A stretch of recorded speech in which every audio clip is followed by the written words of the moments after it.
Bonsoir à tous, bienvenue, vous regardez Grand Angle sur BFM TV, il est 22 h, voici le sommaire de votre émission ce mardi. Près de 200 interpellations après les violences en marge des manifestations aujourd'hui, des images impressionnantes cet après-midi d'un millier de personnes cagoulées en plein Paris. D'importantes dégradations ont eu lieu, des violences fermement condamnées par Emmanuel Macron depuis l'Australie où il est en voyage. Dans les cortèges, pour ce 1er mai, il y avait entre 140 et 210 000 personnes. Elles ont défilé un peu partout dans le pays. Mobilisation équivalente à l'année dernière. Pour la première fois, Marine Le Pen, elle, n'était pas à Paris pour le 1er mai. Elle participait à une manifestation appelée la Fête des Nations. C'était à Nice avec ses alliés européens. Célèbre Aklia était sur place pour Grand Angle. Et il a beaucoup été question de... pression migratoire, submersion migratoire, folie migratoire. Quelle est la première mesure qu'il faut mettre en place pour que ça aille mieux? Sortir de Schengen, tout de suite. Il faut stopper le système immigration là, ça va pas du tout ça.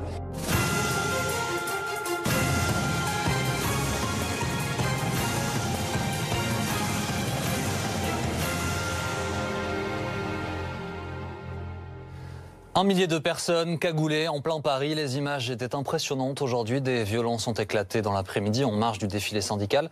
La préfecture de police annonce près de 200 interpellations, mais aussi de nombreux dégâts. Reportage, Émeric Barraud, Simon Terrassier.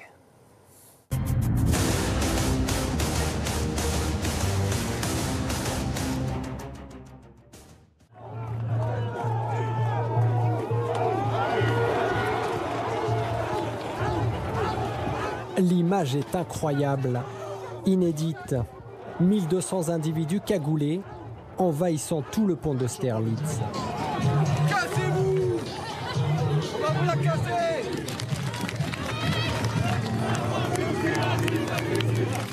Le traditionnel défilé syndical doit passer ici quelques minutes plus tard. Mais pour l'instant, ce sont ces militants anarchistes, les fameux Black Blocs, qui occupent le terrain. Avec des slogans anti-gouvernement. Le groupe parade pendant de longues minutes, banderoles déployées, narguant clairement l'État et les forces de l'ordre. Équipés pour ne pas être reconnus et affronter les gaz lacrymogènes, les casseurs passent ensuite à l'action.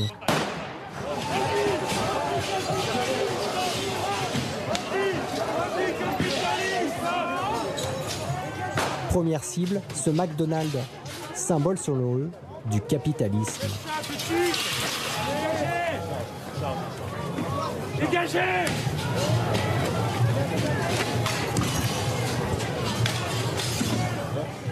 Le restaurant est alors pillé violemment en toute impunité.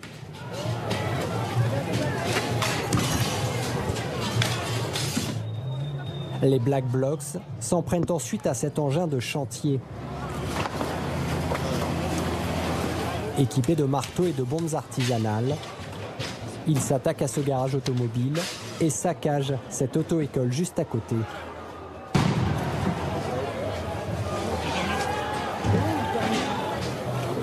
Des scènes de violence en plein cœur de Paris qui durent au total une trentaine de minutes avant l'intervention des CRS.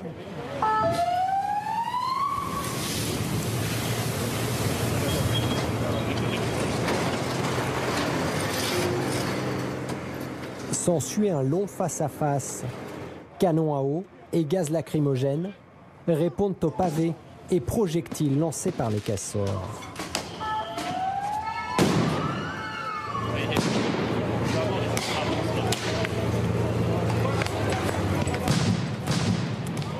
Matériel urbain saccagé, voitures brûlées, les dégâts sont lourds aux abords de la gare d'Austerlitz. Des scènes de guérilla urbaine incompréhensibles pour les commerçants du quartier. Quand on a un démarrage de manifestation avec plus de 150 ou 200 personnes cagoulées devant, eh bien, il faut les arrêter, il faut arrêter la manifestation, arrêter ces gens-là. Ces gens-là, il faut les mettre en garde à vue ou en prison, j'en sais rien, mais il faut qu'ils fassent quelque chose. Moi, la manifestation ne me gêne pas, si les gens manifestent, je comprends, mais c'est inadmissible qu'on fasse des choses comme ça, c'est tout. Nous, vous vous rendez compte, c'est des désarrois pour des semaines, là. C'est-à-dire que nous, c'est des semaines de travail, c'est voilà quoi. Moi, j'ai les boules. Bon, j'ai les boules. Les Black Blocs, ces militants d'ultra-gauche, sont extrêmement organisés. Comme le montrent ces photos, Ils sont armés de projectiles et de marteaux et viennent pour en découdre avec la police. Ils s'entraînent à cela. On a vu à Notre-Dame-des-Landes des militants qui étaient quasiment organisés de la même façon que les gendarmes mobiles qu'ils avaient en face d'eux. C'est-à-dire qu'ils avançaient en rang serré avec bouclier devant et balançaient sur les forces mobiles. D'habitude, les casseurs sont difficiles à repérer car ils infiltrent les manifestations et ne passent à l'action qu'à la fin du défilé. Mais alors pourquoi ces 1200 Black Blocs, pourtant repérés en amont par la préfecture de police, n'ont-ils pas été empêchés de passer à l'acte? La polémique enfle. Participer à une manifestation avec le visage dissimulé, c'est interdit. Lorsqu'on ne fait pas partie de la déclaration de manifestation, ça veut dire qu'on participe à un attroupement, c'est un délit. Donc c'est pour ça que nous, collègues, policiers, CRS, gendarmes mobiles, on n'a pas compris pourquoi il n'y avait pas eu l'ordre, effectivement, d'interpeller et de neutraliser ces individus. La préfecture de police assure qu'avec 1500 CRS, le défilé du 1er mai était suffisamment sécurisé. Mais impossible, selon elle, d'intervenir en amont contre les casseurs, car ils étaient intégrés au milieu de nombreux manifestants. Les Black Blocs, oui, on les a vus en amont sur le pont d'Austerlitz notamment. Quand les exactions ont commencé au bas du boulevard de l'Hôpital, il y avait environ au moins 1 millier de personnes entre les auteurs de ces violences inqualifiables et notre dispositif de force de l'ordre. Et on ne pouvait intervenir sans craindre de faire ces dégâts collatéraux pour des personnes qui étaient là de manière, elles, tout à fait anodine et en tout cas pacifique. Ce n'était pas elles qui se livraient aux exactions. Alors que les critiques fusent dans l'opposition, le gouvernement assume et promet la fermeté. Ces faits, évidemment, sont condamnables et ils seront condamnés. Celles et ceux qui pensent pouvoir mettre la violence dans notre pays seront poursuivis. Selon un bilan encore provisoire, 200 membres des Black Blocs ont été interpellés, dont 4 pour port d'armes prohibées.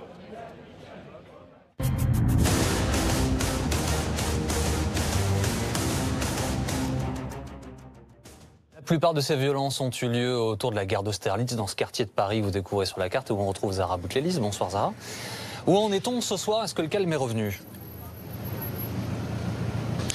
Oui, alors le calme est revenu sur ce boulevard et l'activité se concentre principalement sur le nettoyage. Alors on va tenter de le voir sur ces images de Nassim Gomri. Il reste quelques camions encore, le nettoyage prend fin, quelques agents municipaux. Alors, mais le dispositif était beaucoup plus important dans la journée. Plusieurs dizaines d'agents et de camions avaient été mobilisés selon les services de nettoyage. On nous a dit qu'il s'agissait plus du double en fait des effectifs mobilisés habituellement pour des après-manifestations plus classiques. Mais ici, oui, vous l'avez dit, le calme est revenu. Il n'y a plus du tout de militants. Les derniers ont été évacués par les forces de l'ordre il y a quelques minutes via un car. Les derniers étaient retenus au sein du jardin des plantes. Mais actuellement, à l'heure où je vous parle, il n'y a plus de militants et l'heure est au nettoyage, que ce soit sur les trottoirs où le nettoyage a pris fin ou dans le McDonald's qui a été saccagé un peu plus tôt, où le personnel du McDonald's est à l'intérieur, tente de sécuriser les lieux. Zahra Boutlélis avec Nassim Gomri. Merci Zahra. Dans un instant, Dominique Rizet. Bonsoir Dominique. Bonsoir Jean-Baptiste. On va revenir avec vous sur cet après-midi de violence au cœur de la capitale. Salia Braclia nous rejoint également. Voilà le programme de Grand Angle. Dans quelques secondes, restez avec nous.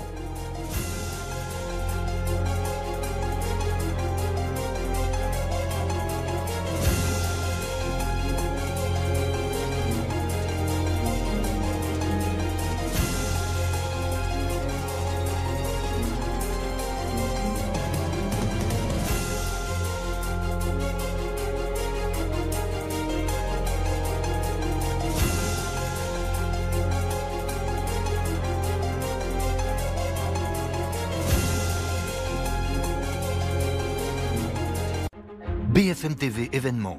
Il y a un an, François Hollande a abandonné son fauteuil à son ancien conseiller Emmanuel Macron. Comment vit un ancien président? Que ressent-il en quittant l'Élysée? Comment regarde-t-il son successeur? Ressent-il un besoin de revanche? Non, pas d'arrière-pensée. De la pensée, ça suffit.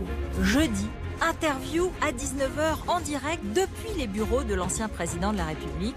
22h40, un document exclusif, Hollande, sa nouvelle vie, images et séquences inédites. François Hollande, quelle leçon tire-t-il du pouvoir? L'interview à 19h, grand angle à 22h40, jeudi sur BFM TV.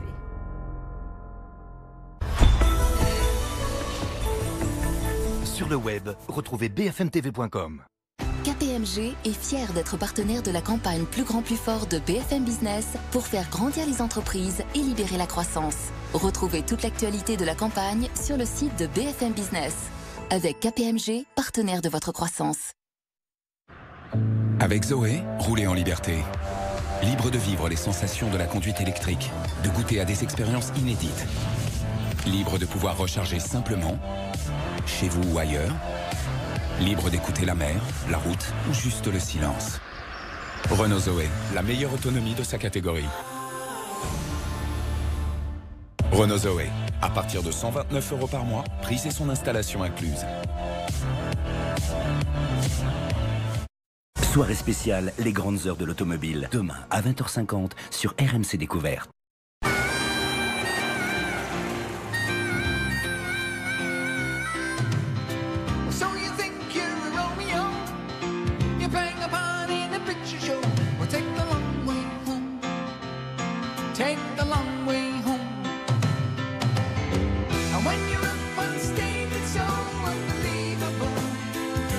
Votre vision de la mobilité naît de vos désirs de liberté.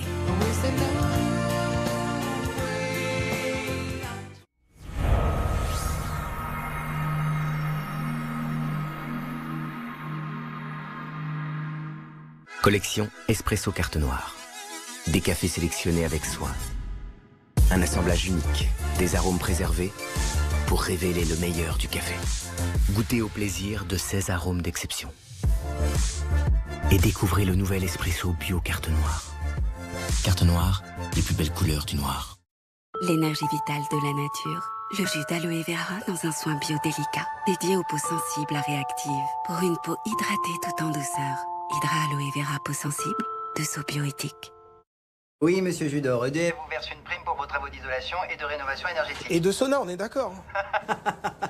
Vous avez une liste de tous les travaux éligibles sur le site Prime Énergie d'EDF. D'une, monsieur Fifi, ne vous a jamais commandé un sauna. Je me suis dit, comme il restait du bois, ça vous rappellera la Finlande. Et puis autant se faire plaisir parce qu'elle a Prime EDF. D'accord, mais c'était les fenêtres, monsieur Fifi. Mais je vous ai posé les fenêtres.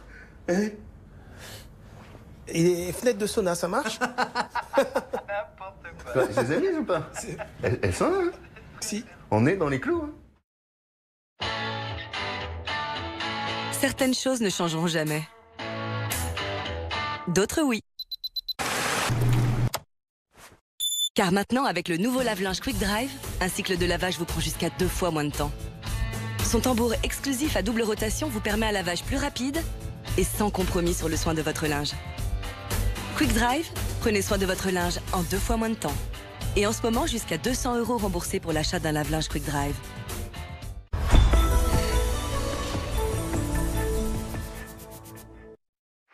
Retrouvez votre programme avec Allianz, assureur des particuliers et des professionnels.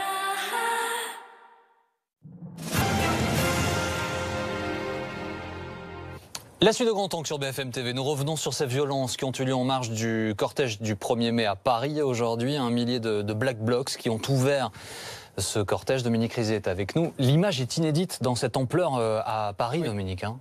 Oui, inédite dans cette ampleur, ce qui veut dire que ce mouvement, eh bien, il a pris de l'ampleur. Il a été les initiaux, hein, les Black Blocs ont été rejoints par d'autres. 1200 personnes, ça fait beaucoup de monde. Mais la technique est toujours la même. Hein, vous savez, ce sont des gens qui se regroupent. ils arrivent dans la manif à 2 ou 3, 4, 5, et ils se regroupent en tête de manif. C'est le message, le code. Il y a aussi un dress code, habillé en noir. On se désilhouette souvent, on s'habille. Il y avait ici tout à l'heure un manifestant, un organisateur de la manifestation qui nous disait qu'il les avait vus. Il en avait vu certains s'habiller en noir. Donc c'est difficile à gérer, difficile à empêcher l'approche de ces gens-là. Regardez comment ils sont équipés. Et ils ont effectivement progressé, je mets des guillemets partout. Ils sont équipés avec des casques, des masques à gaz, des capuches. Donc un mouvement qui a effectivement grossi. Il est né dans les années 80 en Allemagne, ce mouvement qui s'appelait les Schwarzer Block. Et il a fait évidemment des émules en Europe. Aujourd'hui, 1200 personnes sur le pont d'Austerlitz. Ce qui peut paraître également inédit aujourd'hui, Dominique, c'est le comportement des forces de l'ordre face à ce déploiement des Black Blocs. On a vu des membres de la police, des syndicats sur ce plateau ce soir dire « on n'a pas compris qu'on ne nous donne pas l'ordre de charger et d'arrêter ». Alors, il y a une explication à ça, on en parle depuis tout à l'heure, depuis 18h sur BFM TV. Gérer une manifestation, c'est pas envoyer à la bagarre des compagnies de CRS ou des escadrons de gendarmerie contre des manifestants. On va dire que les Black Blocs sont des manifestants, ultra. C'est pas ça, gérer une manifestation. C'est gérer la violence, c'est réfléchir avant d'agir. Et c'est surtout ne pas causer des dégâts supplémentaires. Vous savez, il aurait suffi aujourd'hui qu'un manifestant soit tué, même un Black Bloc, on retiendrait son nom pour l'éternité. Alors il y a des noms, on ne va pas les citer, mais de jeunes qui ont été tués dans des manifestations.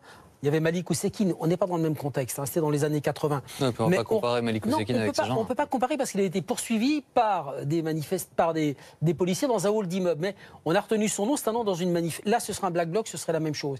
Et l'image serait désastreuse. Ça veut dire que le message, ce serait « la police a tué un manifestant ». Parce qu'elle est prouvée ensuite que cet homme-là est un Black Bloc. Ça aurait été un manifestant. De toute façon, c'est pas le... C'est compliqué à comprendre, Dominique, pour les riverains. On a vu les propriétaires des commerçants. Des commerces qui disent, attendez, moi je comprends pas bien, ils sont identifiés, ils sont là, ils ont des cagoules, ils ont des casques, on sait très bien qui c'est. Pourquoi est-ce que la police ne les encercle pas, ne les bloque pas ? Parce que l'humain est plus important que le matériel. Bien sûr, les CRS savent faire. Si on demande aux CRS de charger et d'aller les chercher, ils vont aller les chercher, ils vont les ramener manu militari. Mais il va y avoir de la casse. Il va y avoir de la casse dans l'humain. Donc là, ce magasin qu'on a vu, et puis ce gérant de ce concessionnaire Renault, il est effondré. C'est triste, mais c'est du matériel. Et encore une fois, les assurances vont payer, comme le mobilier urbain, comme cette boutique de voitures sans permis, comme ce McDonald's aussi. Bon, ça c'est, j'ai envie de dire encore une fois, mieux vaut de la casse en matériel que des victimes de la manifestation, aussi bien chez les manifestants que chez les ultras, que chez les policiers. Merci beaucoup Dominique. Édouard Philippe va se rendre dans quelques instants dans un commissariat de la capitale. On sera sur place en direct évidemment pour suivre cette visite du Premier ministre. Dans le vrai cortège à Paris, il y avait 20 000 personnes selon la police, 55 000 selon la CGT. Des manifestations avaient lieu d'ailleurs un peu partout dans le pays. Un appel des syndicats à se mobiliser contre la politique conduite par le gouvernement sur fond de mouvement social à la SNCF et de hausse de la CSG. Martin Congelosi avec les équipes BFM TV. Au départ du cortège, quelques drapeaux du syndicat FO flottent au milieu de banderoles CGT, mais seule la délégation d'Île-de-France a fait le déplacement, un 1er mai, et des syndicats chacun dans leur coin. Je ne comprends pas, alors qu'il y a beaucoup de luttes unitaires dans tout le pays, et bien qu'au niveau des confédérations, on n'arrive pas à mettre de côté nos différences. Rien d'exceptionnel pourtant, hormis en 2002, quand les syndicats avaient défilé côte à côte contre la présence de Jean-Marie Le Pen au second tour. Le 1er mai n'a jamais été signe de trêve pour les syndicalistes. Sauf que cette année, l'opposition à Emmanuel Macron rêvait d'une convergence des luttes. On voit que ce mépris, il est autant vis-à-vis du pilote d'Air France que vis-à-vis de la femme de ménage qui travaille dans les EHPAD. Eh bien, finalement, il montre qu'on fait tous partie de la même classe sociale, de la classe des exploités et qu'il faut se battre ensemble. Mon espoir, c'est que la force que nous présentons ensemble, en dépit de nos divergences, eh bien, fasse à un moment donné infléchir la politique conduite. Minimiser les divisions et aller plus loin que cette seule journée sous bannière dispersée, en évoquant déjà la suite. Le mois de mai ne fait que commencer, ça va être une séquence extrêmement importante face à la politique de Macron. J'espère qu'on sera capable dans les semaines à venir de faire des propositions aussi, des plateformes communes de propositions. Un cortège parisien qui a réuni 55 000 manifestants selon la CGT, 20 000 selon la police. Voilà, et Édouard Philippe, donc dans quelques instants dans un commissariat de Paris, et le Premier ministre a l'invité de Routel Krief demain à 19h30. Voici Salia Braclia.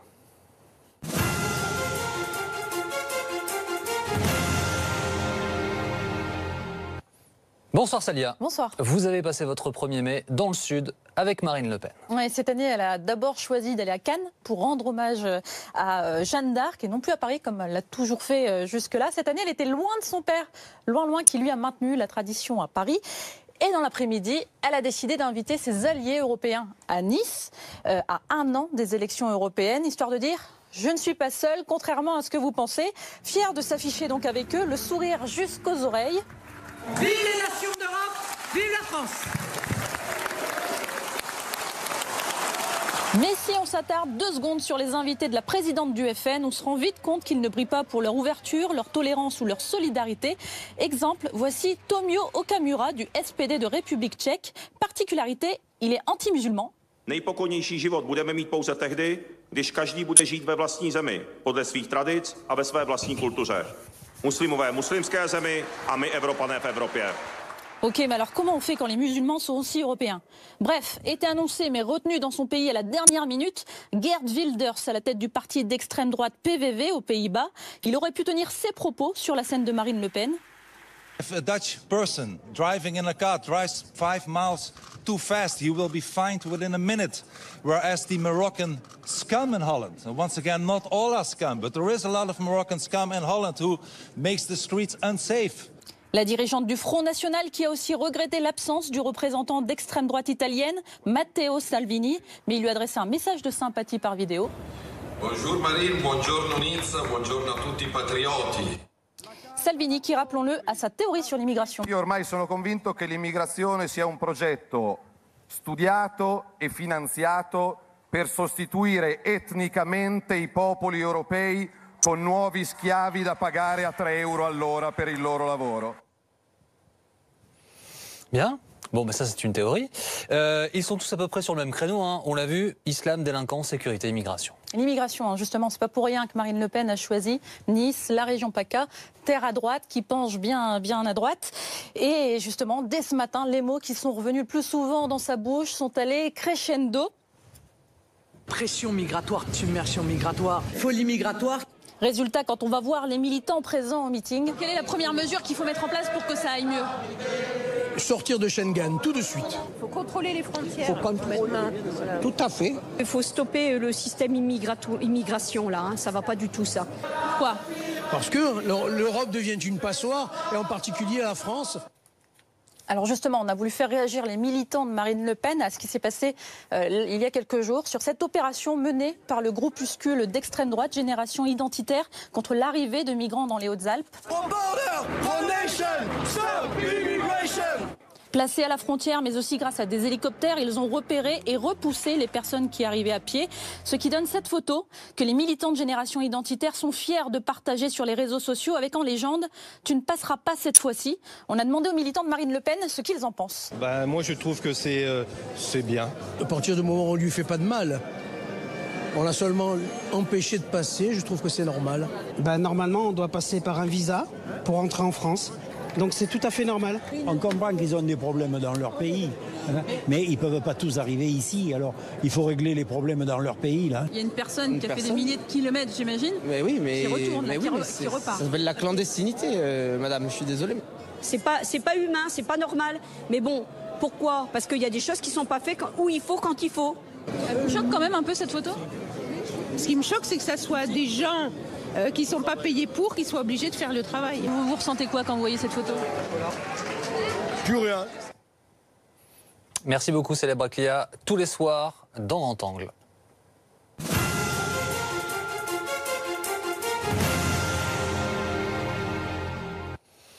L'actualité ce soir, c'est donc les suites de ces violences qui ont éclaté aujourd'hui à Paris en marge du cortège syndical du 1er mai.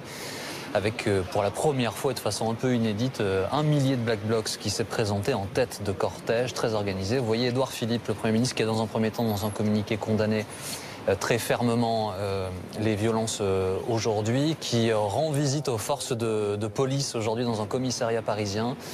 Le Premier ministre qui vient donc saluer en compagnie de Gérard Collomb les forces de police. On a entendu d'ailleurs le préfet de police de Paris tout à l'heure qui s'est exprimé, qui a fait un point sur la situation, sur 200 interpellations.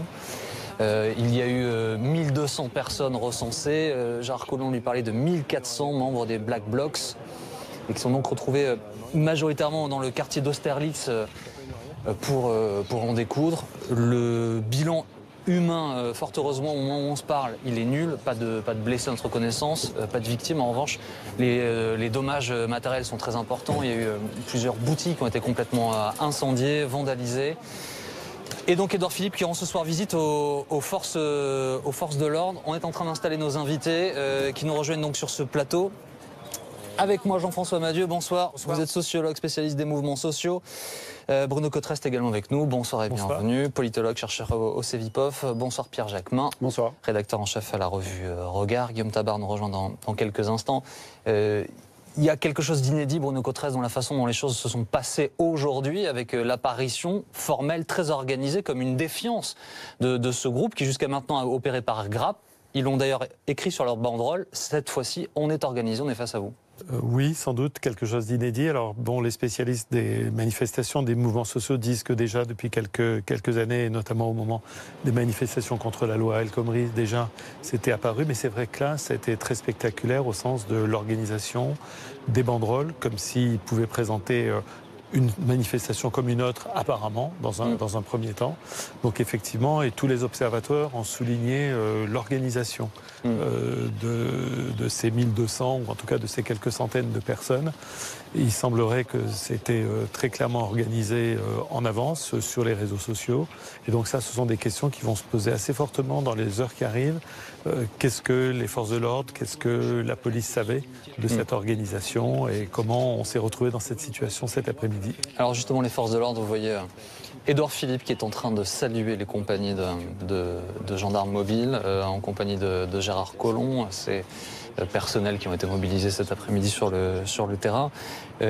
Finalement, Jean-François Madieu, cette contestation en première ligne, elle est une revendication politique, puisque ces gens ont confisqué la manifestation, ils ne servent personne, à part leurs propres propos, et ils s'affichent là, en un sens, comme la première opposition au pouvoir politique. C'est ça qu'ils sont venus faire.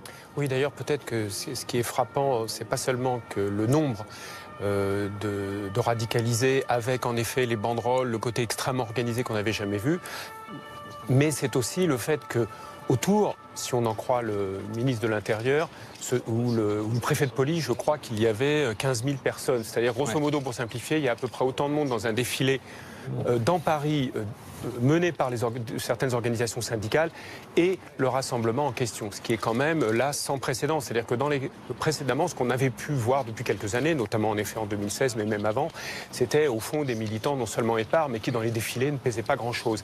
Là, on a l'impression que, au fond, ce groupe est de plus en plus important, radicalisé et organisé, alors même que les organisations syndicales sont plus affaiblies et divisées que jamais. Là, je crois qu'on a aujourd'hui une caricature de ce phénomène. Ouais. La radicalisation accompagnant finalement un affaiblissement syndical. Et donc une dimension politique, Bruno Cotrest, de cette forme de revendication violente, pour le coup, des Black Blocs, très organisée. Alors, je ne suis pas sûr qu'eux-mêmes portaient une revendication politique extrêmement précise. Par contre, ce qui est sûr, c'est que d'abord, ça a complètement occulté la manifestation syndicale aujourd'hui, et ça, c'est vrai que c'est un impact politique extrêmement net. Et puis par ailleurs, en creux, ça peut poser tout un tas de questions qui est, mais au fond, au moment où Emmanuel Macron dit que la France est derrière lui pour réformer, et où les enquêtes d'opinion d'ailleurs montrent que beaucoup de Français sont favorables à la réforme de la SNCF, ben finalement ça donne une image qui est une image d'une France qui a aussi des tensions.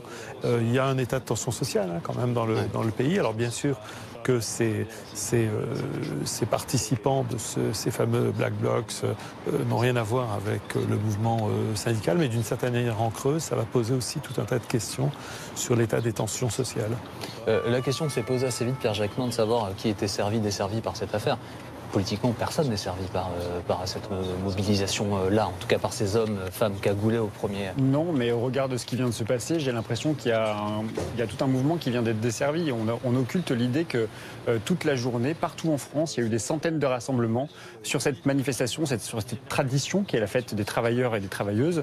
Et il y a eu des manifestations par centaines, par milliers de personnes. J'étais dans la manifestation cet après-midi, je suis parti de la Bastille, je n'ai pas été fouillé. Parce qu'on savait à l'avance qu'il allait y avoir des débordements sur ces manifestations. On pensait qu'on allait être protégés, les manifestants pensaient être protégés. Et je vous dis, on n'a pas été fouillé à l'entrée.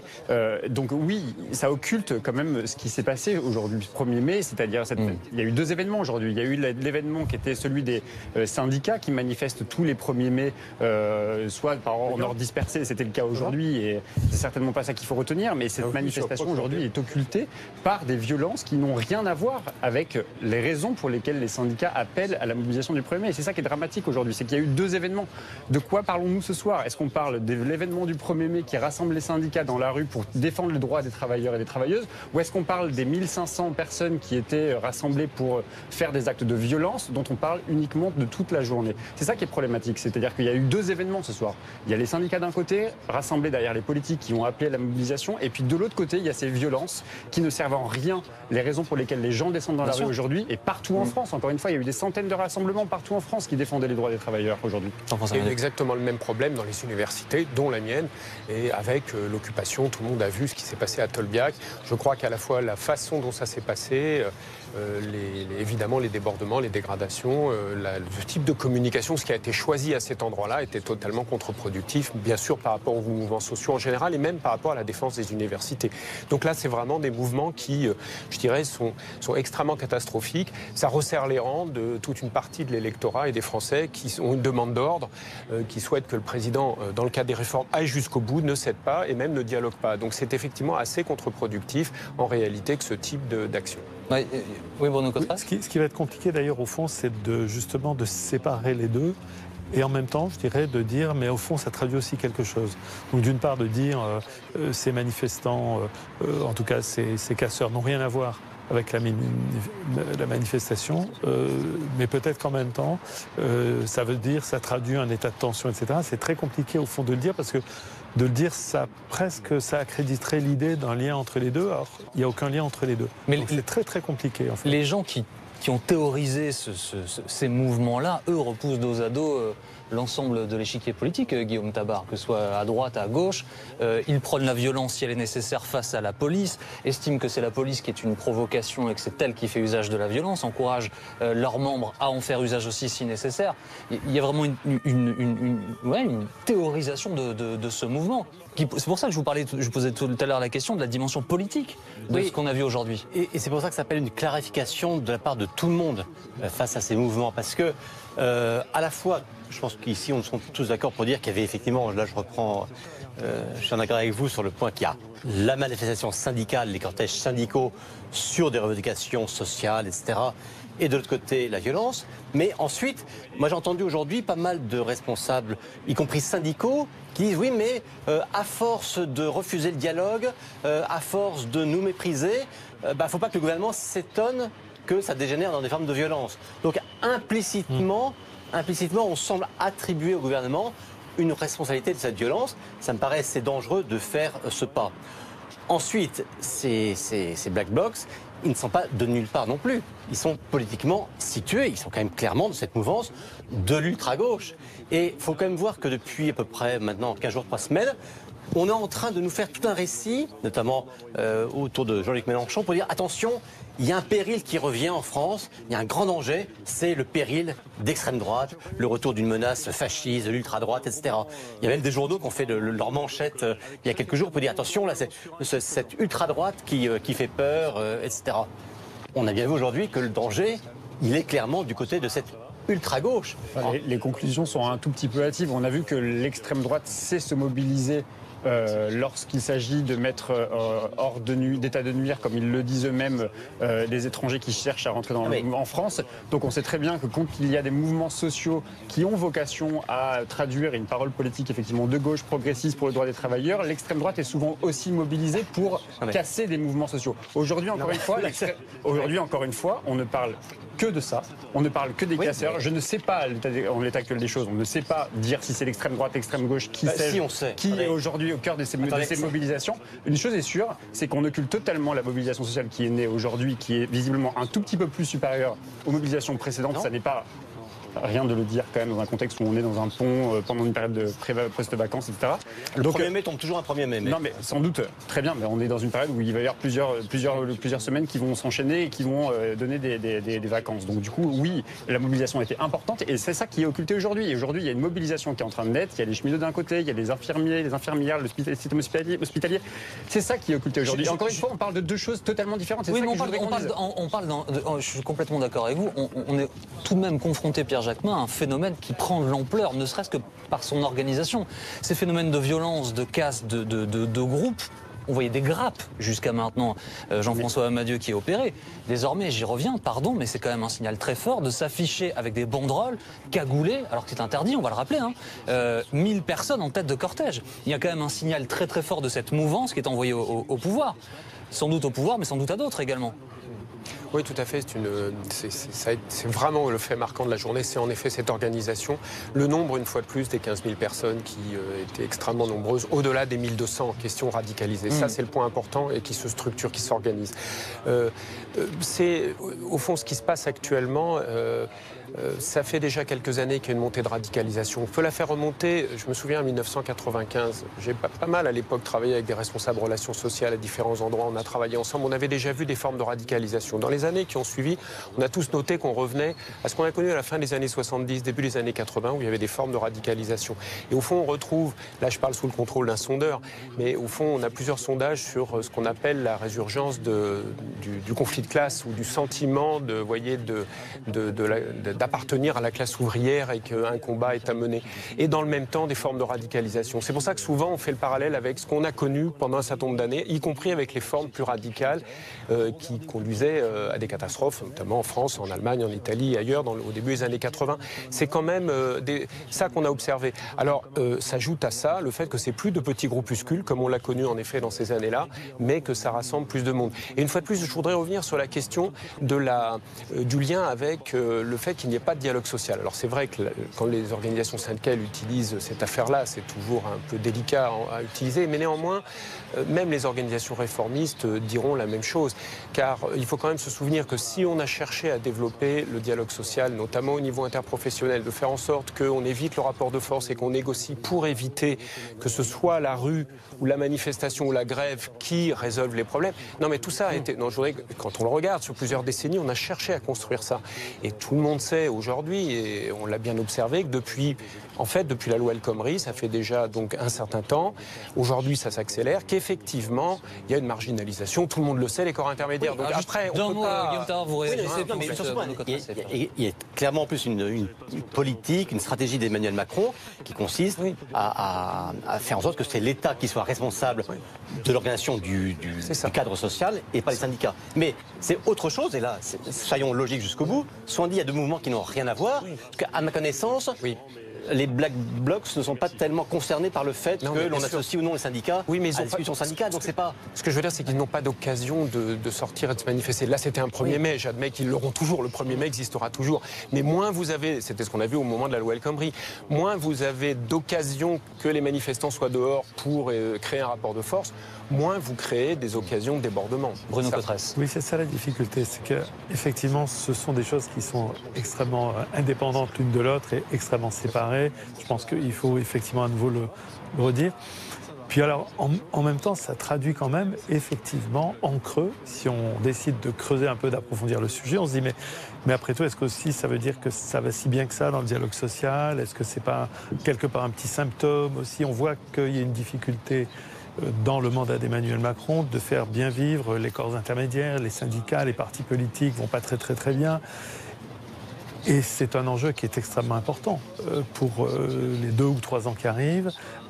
Peut-on continuer à avoir des forces d'opposition qui sont en très mauvais état, des syndicats qui perdent des effectifs, tout ça? Est-ce que ça veut dire aussi que les syndicats, comme les partis politiques, vont pas très bien? Mais moi, attention donc à la gamme. Voilà, bien sûr. C'est une vraie question, mais c'est une autre question. C'est pour ça que je dis de se servir de ça. Il ne s'agit pas de toute manière de légitimer la violence, mais encore une fois, il faut quand même revenir aux sources du problème. C'est-à-dire que la violence sociale, l'insécurité sociale provoque de l'insécurité d'une manière générale. Mais encore une fois, moi je m'étonne toujours de voir que les forces de l'ordre, la préfecture de Paris avait prévenu en amont qu'il y allait avoir des débordements. Comment est-il possible qu'aujourd'hui, dans une ZAD où il y a 300 personnes qui sont mobilisées, on envoie 2500 CRS contenir un mouvement naissant et que de l'autre côté à Paris, on a une mobilisation qui va aller jusqu'à 40-50 000 manifestants et on mobilise 1500 personnes. On va revenir à ça, Pierre Jacquemin. Alors ce soir, la préfecture de police nous explique que l'action des forces de l'ordre, c'est-à-dire l'encadrement, mais le maintien était prévu. Vous aviez sur on va écouter Gérard Collomb justement et Édouard Philippe. On écoute Gérard Collomb et Édouard Philippe. De la République, qui m'a chargé simplement de vous remercier pour votre action, celle d'aujourd'hui, mais aussi votre action quotidienne au service de la République. Certains appellent à créer le désordre dans le pays. Nous savons que vous faites respecter les valeurs de la République et je veux vous dire ce soir que nous sommes fiers de vous.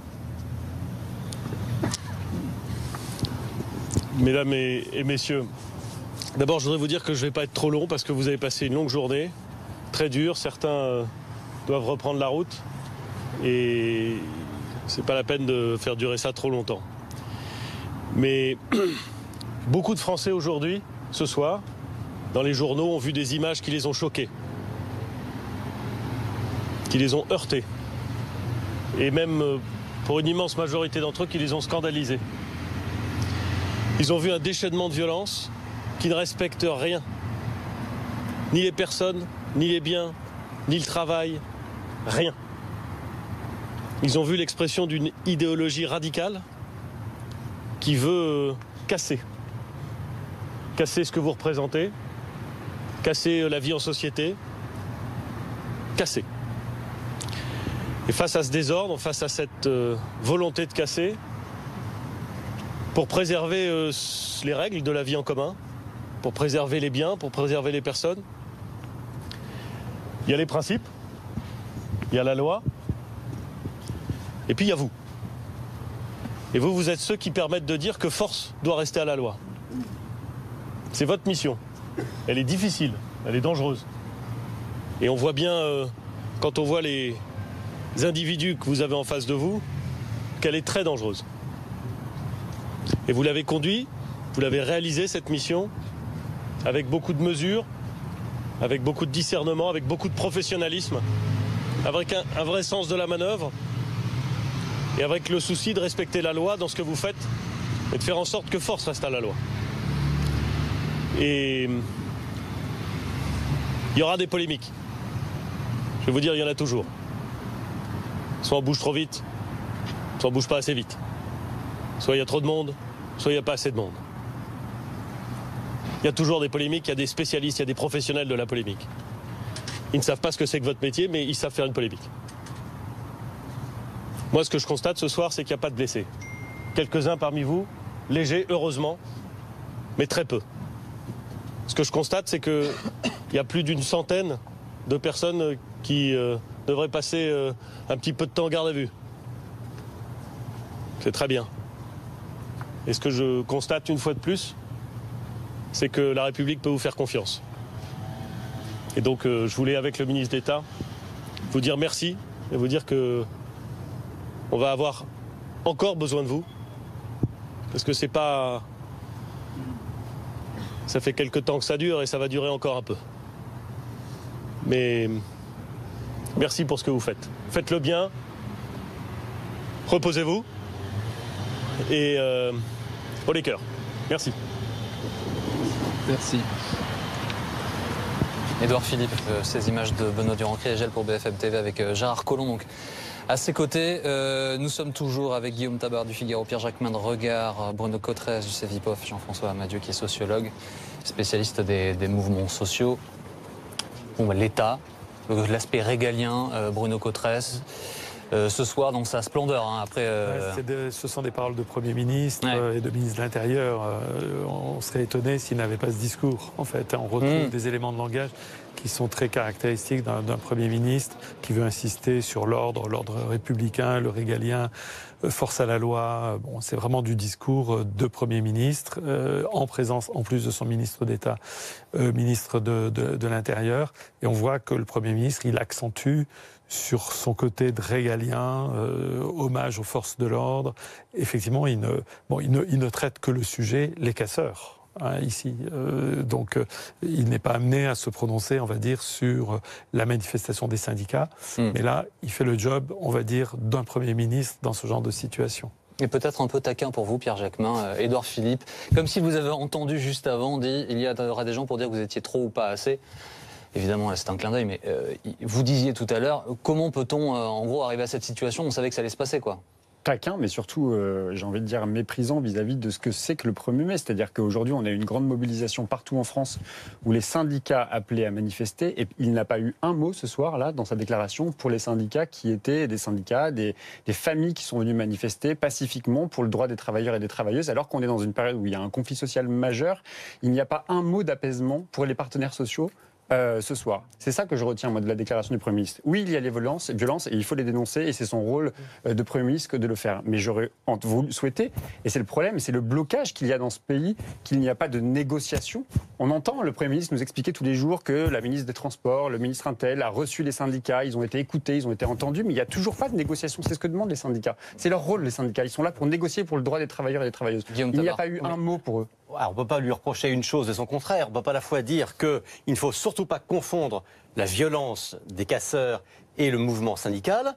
Et lorsque Édouard Philippe, venant rendre visite aux forces de l'ordre qui ont eu à affronter les casseurs, donc c'est eux qu'il vient cibler, dire qu'il aurait dû parler des manifestations syndicales. Vous avez entendu une autre expression du Premier ministre ce soir ? Ce soir, la seule expression du Premier ministre, c'est avec les forces de l'ordre, qui n'étaient pas suffisamment en nombre. Ici, sur ce plateau de BFM, il a été expliqué par quelqu'un du syndicat Alliance des forces de l'ordre que le déploiement des forces de l'ordre n'était pas suffisant. Encore une fois, je rappelais la distinction. 2500 pour 300 zadistes.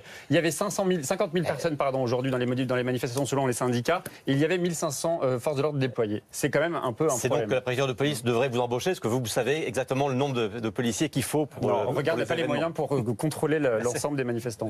Jean-François Amadieu, la dernière phrase d'Édouard Philippe, elle interpelle tout de même. Ça dure depuis un moment, ça va durer encore un peu, leur dit-il. Allusion, on l'imagine, puisqu'il est dans ce contexte, à ce type de violence qui se multiplie, en tout cas en marge des cortèges. Ce qui signifie donc qu'il y a une conscience très nette au niveau de l'exécutif de cette nouvelle expression d'une contestation radicalisée et qu'il va falloir y faire face, quoi. Oui, bien sûr, puisque je crois que tout le monde a en mémoire ce qui s'est passé en 2016. Donc, on le sait très très bien. Ça peut être sur plusieurs journées. Il va y avoir d'autres mobilisations, soit l'initiative, comme vous le savez, des politiques ou des organisations syndicales. Les conflits ne sont pas finis. Il y a bien une réunion que le Premier ministre finalement organise pour organiser une concertation avec les partenaires le 7 mai. On ne sait pas si tout ça prospérera, mais en tous les cas, il y a déjà des journées prévues. Ce week-end encore. Donc, effectivement, c'est pas en effet, ça se reproduira, c'est absolument certain, et dans des formes qui sont tout à fait similaires. Ce soir, si je résume les choses, pardon pour le raccourci intellectuel, Bruno Cotresse, mais il y a l'exécutif, en tout cas l'État, l'aspect régalien qui est incarné, et face à ça, il y a une mouvance ultra-radicale, et ce sont les deux blocs qui se parlent. C'est vrai que ça vous l'avez dit, on ne parle plus des syndicats, on ne parle pas des organisations politiques, le débat se situe entre ces deux... Je pense qu'effectivement, ça va être le vrai enjeu pour les syndicats, pour les forces de gauche aussi, à travers les journées du 3 mai et du 5 mai, de reprendre la parole d'une certaine manière sur le contenu, sur le fond. Ça, c'est tout à fait important, effectivement. Les syndicats, Guillaume Tabar, débordés aujourd'hui, mais pouvait-il en être autrement, finalement ? Enfin, débordés, ce n'est pas à eux de faire la sécurité de ces manifestations. Il faut le dire aussi, ont été victimes de ce qui s'est passé aujourd'hui. C'est très clair. Bon, moi, je ne crois pas une seconde à la thèse qu'on a entendue aussi aujourd'hui d'un gouvernement qui aurait laisser faire ou que ça arrangerait d'avoir ça pour jouer cette carte de l'ordre. Parce que, précisément, sur le seul terrain de la confrontation classique politico-sociale, syndicale, le gouvernement avait plutôt l'avantage. On voyait bien que il y avait du monde, mais quand même, les cortèges n'étaient pas démesurés aujourd'hui, que le taux de grévistes reste au mieux stable, voire commence à s'éroder légèrement, que le soutien à la grève également tente à s'éroder. Donc, ce bras de fer entre le gouvernement et les syndicats, le gouvernement était plutôt en train de le remporter, en tout cas en mesure de le remporter. Donc il n'avait aucune raison de se mettre sur le dos, si j'ose dire, un problème d'ordre public qui, si on a entendu Édouard Philippe tenir ce langage de fermeté tout à l'heure, et voilà, vous avez raison de le dire, c'est le Premier ministre qui joue la carte de l'État, ça vient aussi répondre à ce petit moment un peu de doute ou de flottement de l'après-midi, et notamment lorsqu'on voit le premier communiqué de Gérard Collomb disant « je condamne de toutes mes forces ». Bon, on veut dire, dans le ministre de l'Intérieur, il n'est pas là pour condamner, il est là pour empêcher des mouvements. Donc il y a eu quand même le sentiment d'un État un peu pris par surprise par ce débordement, et je pense qu'il fallait corriger cela aussi par la tonalité du discours de ce soir. Mais le trouble, en fait, il est visible chez tout le monde. Si on regarde la réaction de Jean-Luc Mélenchon ce soir sur Twitter, évidemment, c'est de condamner les violences, mais de les attribuer à des groupes d'extrême droite. C'est bien le signe, Bruno Cotresse, que cette mouvance ultra ne travaille que pour elle et que chacun cherche à s'en dépêtrer, en fait. Je pense, oui, qu'effectivement, ce sont des personnes qui, effectivement, sont plutôt des casseurs. Au fond, j'ai entendu un élu tout à l'heure les comparer à des hooligans, au phénomène hooligans. Et après, effectivement, on est dans le débat public, mais je pense qu'il ne faut pas rejouer le match des années 60-70, qui est que chacun va dire que telle mouvance a infiltré, au fond, des casseurs, etc. On n'en sortirait pas. Non, je pense que ce qui est très important pour le débat démocratique, c'est qu'effectivement, les organisations syndicales, les organisations politiques qui appellent à contester les décisions d'Emmanuel Macron et d'Édouard Philippe, eh bien, prennent la parole, retrouvent une force d'opposition et que l'État soit dans son rôle, effectivement, d'empêcher à nouveau ça d'arriver. Parce qu'effectivement, alors je ne doute pas que dans les jours qui arrivent, des parlementaires vont sans doute demander une commission d'enquête parlementaire, enfin, vont demander des explications, mais on est dans le débat démocratique et c'est bien normal que quand quelque chose comme ça se passe, eh bien, on demande des comptes à l'État et au gouvernement. Mais comment est-ce qu'on réinstaure un dialogue, Pierre Jacquemin, politiquement, j'entends, vu l'état dans lequel se trouve justement l'échiquier politique au moment où on se parle? La balle est dans le camp du gouvernement, c'est au gouvernement de donner des signaux envers les syndicats, de dire, alors il y a effectivement la date du 7 mai avec le Premier ministre, on sait déjà qu'il ne va pas y avoir beaucoup de choses à négocier le 7 mai prochain. Mais c'est aussi au gouvernement d'envoyer des signaux, c'est-à-dire que de dire, aujourd'hui par exemple, quand il y a 2 jours on nous a expliqué qu'il allait y avoir des mouvements de violence dans cette manifestation du 1er mai, ça a découragé beaucoup de militants, de sympathisants du 1er mai à venir manifester. Or, effectivement, aujourd'hui on n'est pas qu'au 1er mai, il y a demain, il y a le 3 mai, il y a une manifestation à l'appel des syndicats, il y a le 5 mai à l'appel des associations de la France Insoumise. Voilà, il faut que les gens se sentent libres aussi et en sécurité d'aller manifester. Il faut que la préfecture, il faut que le ministère de l'Intérieur soit en capacité de dire aux gens, vous avez le droit de manifester en France en sécurité et de faire valoir et de faire entendre vos revendications. C'est ça aujourd'hui le cœur de l'enjeu, ce qui est au cœur des enjeux. Est-ce que justement, même si on va le répéter toute la soirée, mais ces deux faits ne sont pas liés, est-ce que justement, Jean-François Madieu, il ne faut pas réinstaurer un dialogue, quitte à l'exagérer un peu, entre l'exécutif et les partenaires sociaux, pour que cette voie de médiation, du dialogue social reprenne le dessus sur le reste, en fait? On l'a dit ce soir, on ne parle que de ces violences, parce qu'elles sont un phénomène aujourd'hui très important. Est-ce qu'il ne faut pas exagérer un peu ce dialogue? Non, mais bien sûr, il faut envoyer des signaux et que dans la forme, c'est pour ça que souvent on parle d'un Grenelle. Les organisations syndicales ont demandé au Premier ministre une vraie négociation en bonne et due forme, voire tripartite avec le patronat.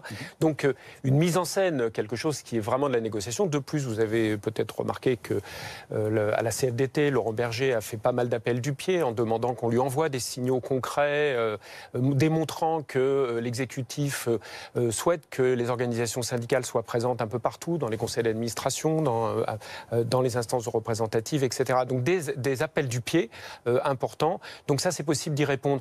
Quant au lien, je répète, entre les deux, cette radicalisation et le dialogue avec les partenaires sociaux institués. Là où est le lien, une fois de plus, c'est que si vous créez des occasions pour que les gens sortent dans la rue, c'est-à-dire d'une création d'un rapport de force parce que vous n'avez pas pu le faire par la voie de la négociation, là, vous êtes en difficulté. Donc ça, c'est absolument mécanique. Vous voyez ce que je veux dire? C'est là que le lien se fait. Encore un mot, Guillaume Tabar, sur le risque peut-être pour l'exécutif. Il y a eu la métaphore de Jupiter. Jupiter, il est un peu tout seul sur son nuage. Le risque pour l'exécutif, c'est de se retrouver seul. Il n'y a pas vraiment d'opposition. Alors c'est peut-être un avantage pour la majorité pour réformer, mais bon, il n'y a pas de dialogue social. Les partenaires sociaux, on voit bien qu'il y a vraiment un champ de ruines, on se parle. Et c'est compliqué de réformer tout seul, complètement seul. Oui, mais alors, d'abord, il n'y a pas une opposition, il y a des oppositions. Il y en a, il se trouve qu'il en a cassé, il en a même cassé deux, une sur sa droite, une sur sa gauche. Mais elles existent, elles se reconstituent selon des formes parfois un peu déroutantes. On voit bien qu'à gauche, on ne sait pas très bien aujourd'hui qui incarne cette opposition. Est-ce qu'elle est syndicale, est-ce qu'elle est politique? Est-ce que Jean-Luc Mélenchon peut se prétendre aujourd'hui le premier opposant en France? On ne sait pas. À droite, on voit bien aussi qu'il y a une sorte de course-poursuite entre Marine Le Pen et Laurent Wauquiez. Donc voilà, les oppositions sont émiettées, mais elles existent. Bon. Ensuite, j'entends bien les appels au dialogue, il faut que le gouvernement fasse un geste, etc. Mais il n'est pas tout seul. Je veux dire que dans le durcissement aussi du climat, on voit bien sur le côté syndical, on voit bien qu'il y a eu un changement à la tête de Force ouvrière, clairement dans le sens d'une radicalité beaucoup plus forte et d'une opposition beaucoup plus forte à l'égard du gouvernement. Donc là, c'est pas le geste, il est fait dans le sens de la radicalité au niveau syndical. Au niveau politique, la manifestation de samedi, lancée à l'initiative de François Ruffin, c'est faire la fête à Macron. C'est pas exposer de revendications, des luttes, ça, c'est faire la fête à Macron. Macron, dont je rappelle qu'une effigie a été brûlée lors des manifestations à Nantes, où là, le manifestant n'était pas spécialement à droite non plus lors de ces manifestations-là. Donc aussi, la tonalité un peu agressive, y compris à l'égard du gouvernement, elle existe. C'est pas uniquement le gouvernement qui aurait durci tout et qui créerait ce climat. Merci beaucoup, merci à tous les cas d'avoir été avec nous dans Grand Angle ce soir sur BFM TV. Nous allons revenir dans un instant sur ces débordements donc aujourd'hui. Prise de parole ce soir d'Édouard Philippe. Il sera demain à 19h30 l'invité de Routel Krief et Jean-Luc Mélenchon sera à 8h30 sur cette antenne face à Jean-Jacques Bourdin. Nous, on se retrouve dans quelques secondes.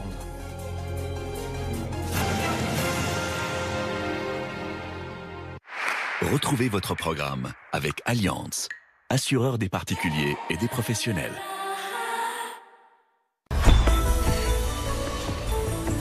Retrouvez l'appli BFM TV sur votre tablette.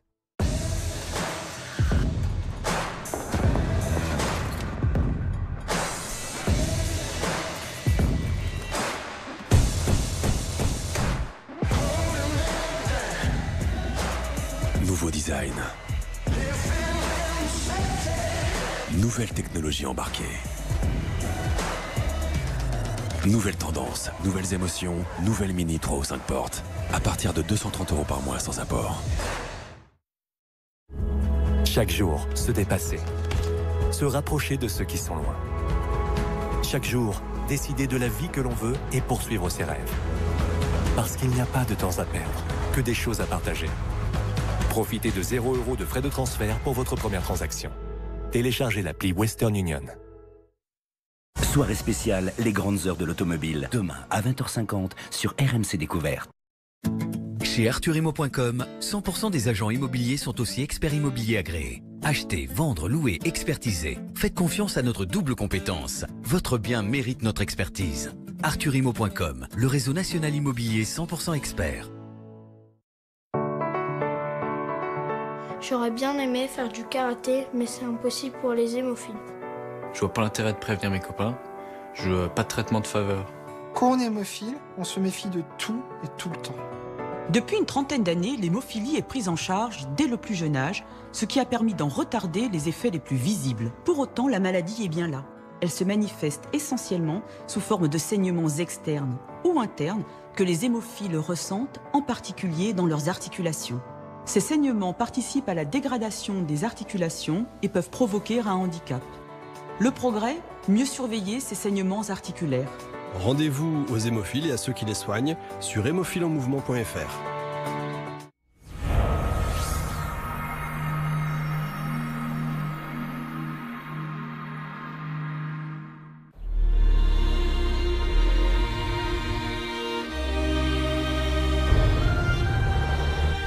Bonjour, recevez les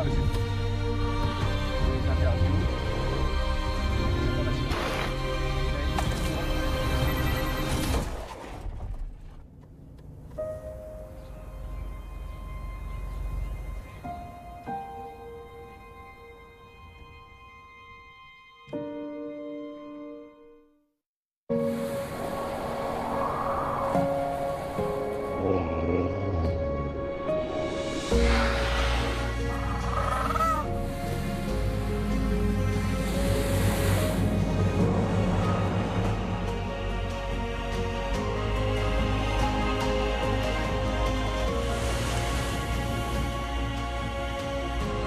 Accéder par la mer au trésor de la terre.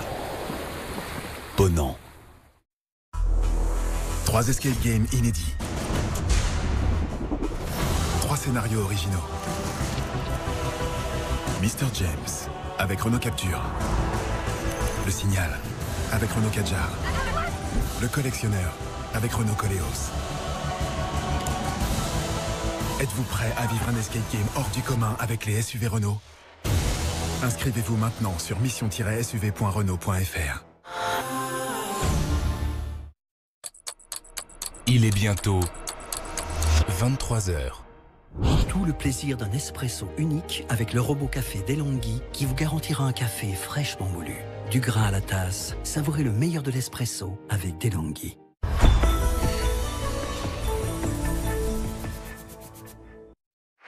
Retrouvez votre programme avec Allianz, assureur des particuliers et des professionnels.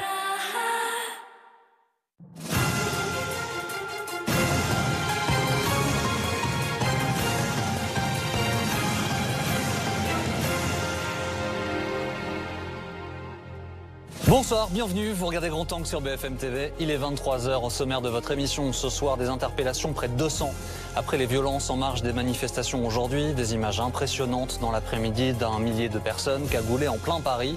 D'importantes dégradations ont eu lieu. Nous ferons un point complet dans un instant.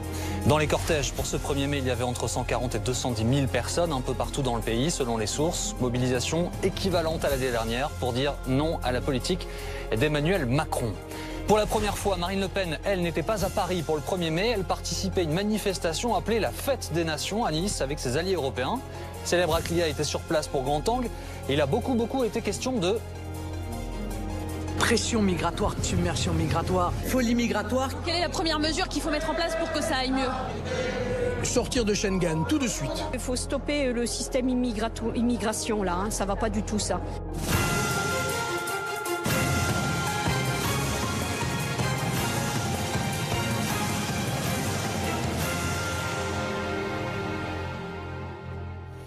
Des images impressionnantes, des violences dans le centre de Paris, un millier de personnes cagoulées, et tout ça en marge du cortège du 1er mai dans la capitale. Des face-à-face avec les forces de l'ordre ont eu lieu, pas de blessés, pas de violence directe. Ce soir, le Premier ministre, Édouard Philippe, s'est rendu avec Gérard Collomb, saluer les gendarmes mobiles. On l'écoute. Beaucoup de Français aujourd'hui, ce soir, dans les journaux, ont vu des images qui les ont choqués. Et même, pour une immense majorité d'entre eux, qui les ont scandalisés. Ils ont vu un déchaînement de violence qui ne respecte rien. Ni les personnes, ni les biens, ni le travail, rien. Et vous, vous êtes ceux qui permettent de dire que force doit rester à la loi. C'est votre mission. Elle est difficile, elle est dangereuse. Et vous l'avez conduit, vous l'avez réalisé cette mission, avec beaucoup de mesures, avec beaucoup de discernement, avec beaucoup de professionnalisme. Et donc je voulais, avec le ministre d'État, vous dire merci et vous dire que on va avoir encore besoin de vous. Parce que c'est pas... Ça fait quelque temps que ça dure et ça va durer encore un peu. Le Premier ministre qui annonce par ailleurs près de 200 interpellations après ces violences et de nombreux dégâts. On voit ça en image avec Aymeric Barraud et Simon Terrassier.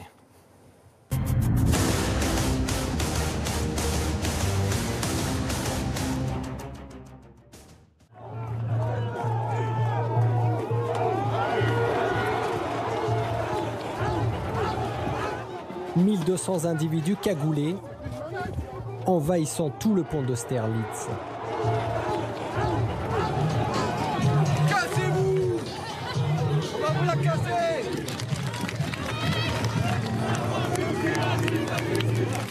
Le traditionnel défilé syndical doit passer ici quelques minutes plus tard. Mais pour l'instant, ce sont ces militants anarchistes, les fameux Black Blocs, qui occupent le terrain. Avec des slogans anti-gouvernement.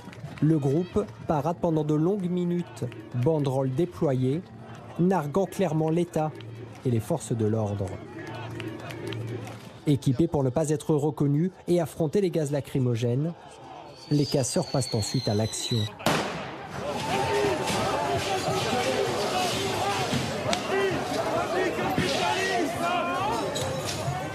Première cible, ce McDonald's. symbole selon eux du capitalisme. Dégagez!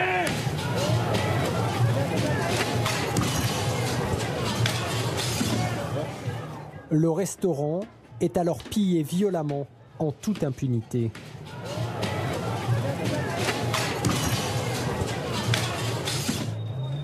Les Black Blocs s'en prennent ensuite à cet engin de chantier. Équipés de marteaux et de bombes artisanales, ils s'attaquent à ce garage automobile et saccagent cette auto-école juste à côté.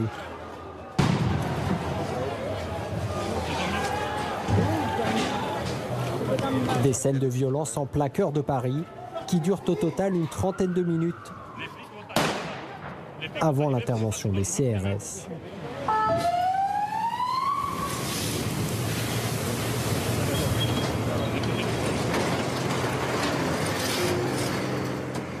S'ensuit un long face-à-face.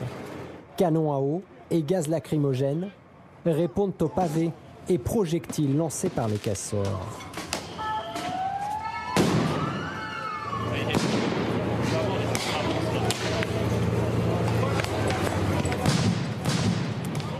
Matériel urbain saccagé,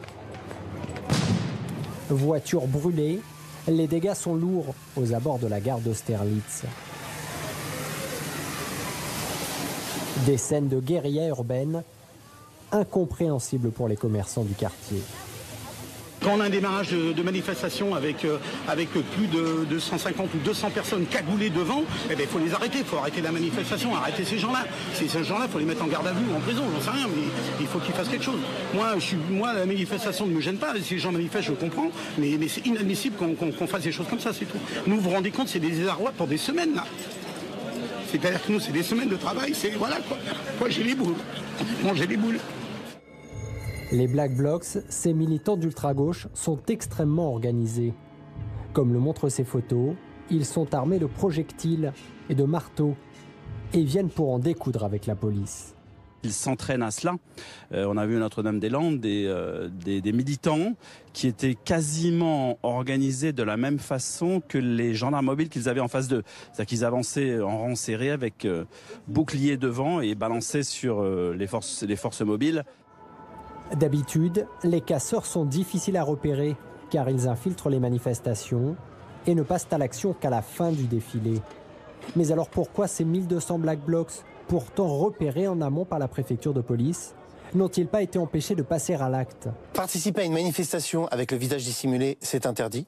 Lorsqu'on ne fait pas partie de la déclaration de manifestation, ça veut dire qu'on participe à un attroupement, c'est un délit. Donc c'est pour ça que nous, collègues, policiers, CRS, gendarmes mobiles, on n'a pas compris pourquoi il n'y avait pas eu l'ordre, effectivement, d'interpeller et de neutraliser ces individus. La préfecture de police assure qu'avec 1500 CRS, le défilé du 1er mai était suffisamment sécurisé. Mais impossible, selon elle, d'intervenir en amont contre les casseurs, car ils étaient intégrés au milieu de nombreux manifestants. Les Black Blocs, oui, on les a vus en amont sur le pont d'Austerlitz notamment. Quand les exactions ont commencé au bas du boulevard de l'Hôpital, il y avait environ au moins 1 millier de personnes entre les auteurs de ces violences inqualifiables et notre dispositif de force de l'ordre. Et on ne pouvait intervenir sans craindre de faire ces dégâts collatéraux pour des personnes qui étaient là de manière, elles, tout à fait anodine et en tout cas pacifique. Ce n'était pas elles qui se livraient aux exactions. Alors que les critiques fusent dans l'opposition, le gouvernement assume et promet la fermeté. Ces faits, évidemment, sont condamnables et ils seront condamnés. Celles et ceux qui pensent pouvoir mettre la violence dans notre pays seront poursuivis. Selon un bilan encore provisoire, 200 membres des Black Blocs ont été interpellés, dont 4 pour port d'armes prohibées.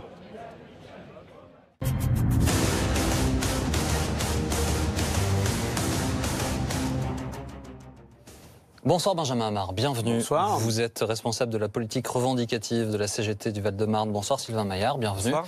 Député La République En Marche de Paris. On va rappeler une nouvelle fois que ce qui a eu lieu là, ce que vous venez de voir dans ce sujet, n'a rien à voir avec le cortège, vous voyez la photo derrière moi, et aux différents cortèges qui ont eu lieu en France.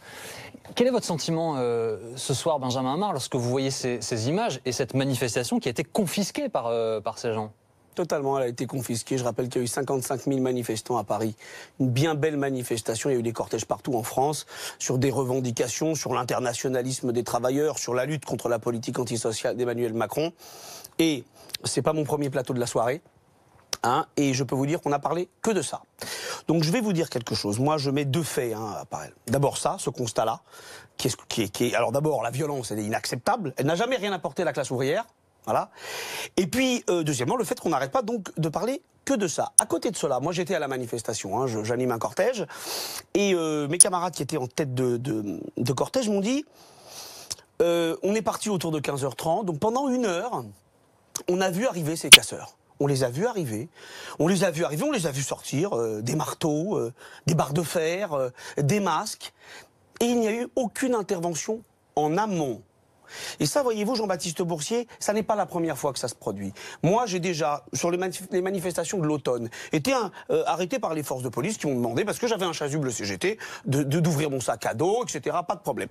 Et ensuite, dans la manif, je voyais des types se balader avec des sacs à dos ou des sacs pleins de pierres. Et dans ces cas-là, j'étais allé voir notamment une fois des policiers en civil en leur disant, excusez-moi, vous faites quelque chose là? Les mecs, ils ont des sacs de pierres. Vous faites quoi? Et là, les policiers m'ont regardé en haussant les épaules, l'air de dire on ne peut rien faire. Donc, moi j'ai entendu le gouvernement, là, monsieur Philippe, expliquer que les forces de police avaient bien fait leur boulot. Mais en l'occurrence, c'est pas ça qu'on demande. Nous, ce qu'on demande, avec d'ailleurs, vous avez interviewé tout à l'heure un syndicaliste policier avec lequel la CGT a peu de proximité idéologique. Et quand il dit, il n'y a pas eu de consigne, il n'y a pas eu de préparation en amont, il n'y a pas eu d'interpellation avant que la manif commence, nous on dit la même chose. Sylvain Maillard. Bon, évidemment, c'est déjà la première chose, c'est que je pense à tous les Parisiens, tous les commerçants parisiens qui ont vu leur rue saccagée une fois de plus par ces Black Blocs, qui sèment la terreur, qui ont démoli. Là, j'entends ce que vous dites. Le 1er mai, vous défiliez de façon pacifiste et quelque part qui ont accaparé l'attention des médias, qui ont évidemment bousculé l'organisation de ce 1er mai. Mais moi, je voudrais vraiment saluer les forces de l'ordre et le dire et le redire. C'est vraiment compliqué de faire ce métier. Il n'y a eu aucun blessé, il y a eu heureusement que des dégâts matériels.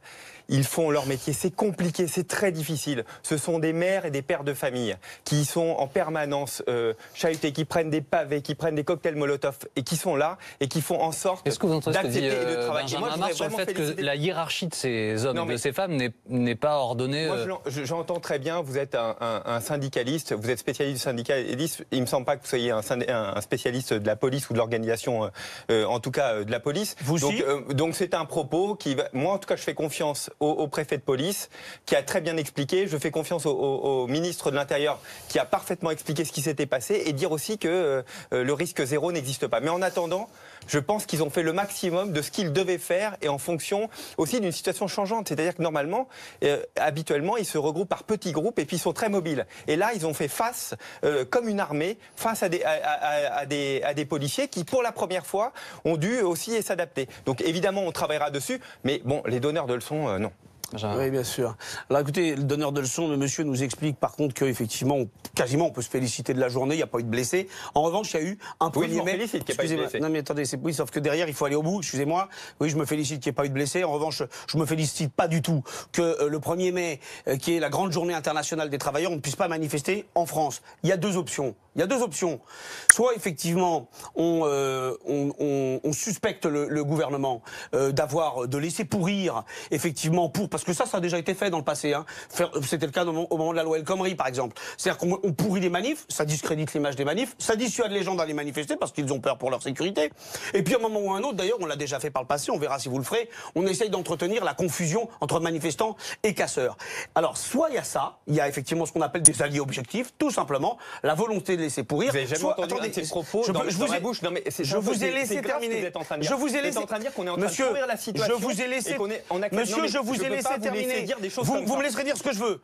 Donc en l'occurrence, vous acceptez pas, mais vous allez faire avec. En l'occurrence, deuxième chose, soit c'est ça. première option, soit deuxième option, c'est de l'incompétence. Ce qui est peut-être encore pire. C'est-à-dire que ça veut dire qu'en France, effectivement, parce qu'il faut écouter ce que dit le préfet. Donc les policiers sont des incompétents. Pas du tout, monsieur, c'est pas du tout ce que j'ai dit. C'est l'incompétence, elle est cherchée à la préfecture de police de Paris et au ministère. Sont des policiers en l'occurrence, pas du tout les policiers, la CGT, elle syndique les policiers. Et les policiers font partie du service public. En l'occurrence, exactement, je vous couperai la parole moi aussi. En l'occurrence, ça signifie quoi? Ça signifie que derrière, le préfet de police de Paris n'est pas capable d'anticiper. Il dit dans son propos, il dit, on était au courant, on savait qu'il allait y avoir de très gros risques. Il y a eu d'ailleurs des réunions préparatoires et à la fin ça donne ça.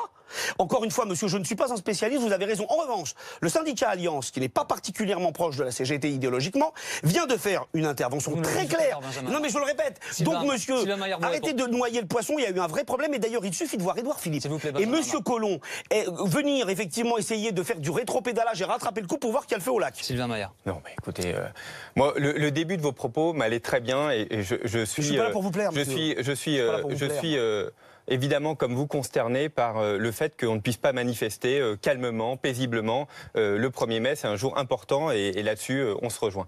Par contre, mettre en cause, on est le soir, il y aura une réflexion, une analyse, mettre en cause le travail des policiers. Non, monsieur, je ne mets pas en cause le travail des policiers. Non, les policiers n'ont pas fait leur travail. Les politiques n'ont pas fait leur travail. Je mets en cause le ministère de l'Intérieur. Et pire dire que nous aurions intérêt, c'est-à-dire que le gouvernement aurait intérêt à pourrir la situation. Tout à fait. Vous savez quoi? Je pense que ça ne vous honore pas ces propos. Oui, bien sûr. Mais par contre, je vais les maintenir très clairement. Et je vais vous dire quelque chose. Je vais vous dire, ça fait un certain temps. Vous savez quoi? Ça fait un certain temps qu'il y a des gouvernements qui s'amusent. J'aurais dit, par exemple, que les Black Blocs étaient proches de votre conception politique. Vous pouvez pas le faire. Mais non, je ne veux pas le dire. Excusez-moi. Attendez, s'il vous plaît, excusez-moi. Soit vous réussissez à vous écouter, soit on arrête la discussion là, parce que ça sert à rien. Les gens qui vous regardent ne comprennent rien du tout. Donc allez vous répéter ce que vous venez de nous dire, Sylvain Maillard, parce qu'on comprend rien. Moi, je vais être factuel dessus. Je vais être factuel. C'est-à-dire, j'entends ce que dit M. Amar, j'entends très bien, et je comprends aussi sa révolte en disant on venait pacifiquement manifester et qu'on nous a empêchés quelque part de manifester, en tout cas d'avoir l'aura auprès des médias, puisque nous parlons évidemment que ceux qui ont saccagé une partie de Paris. Je l'entends parfaitement.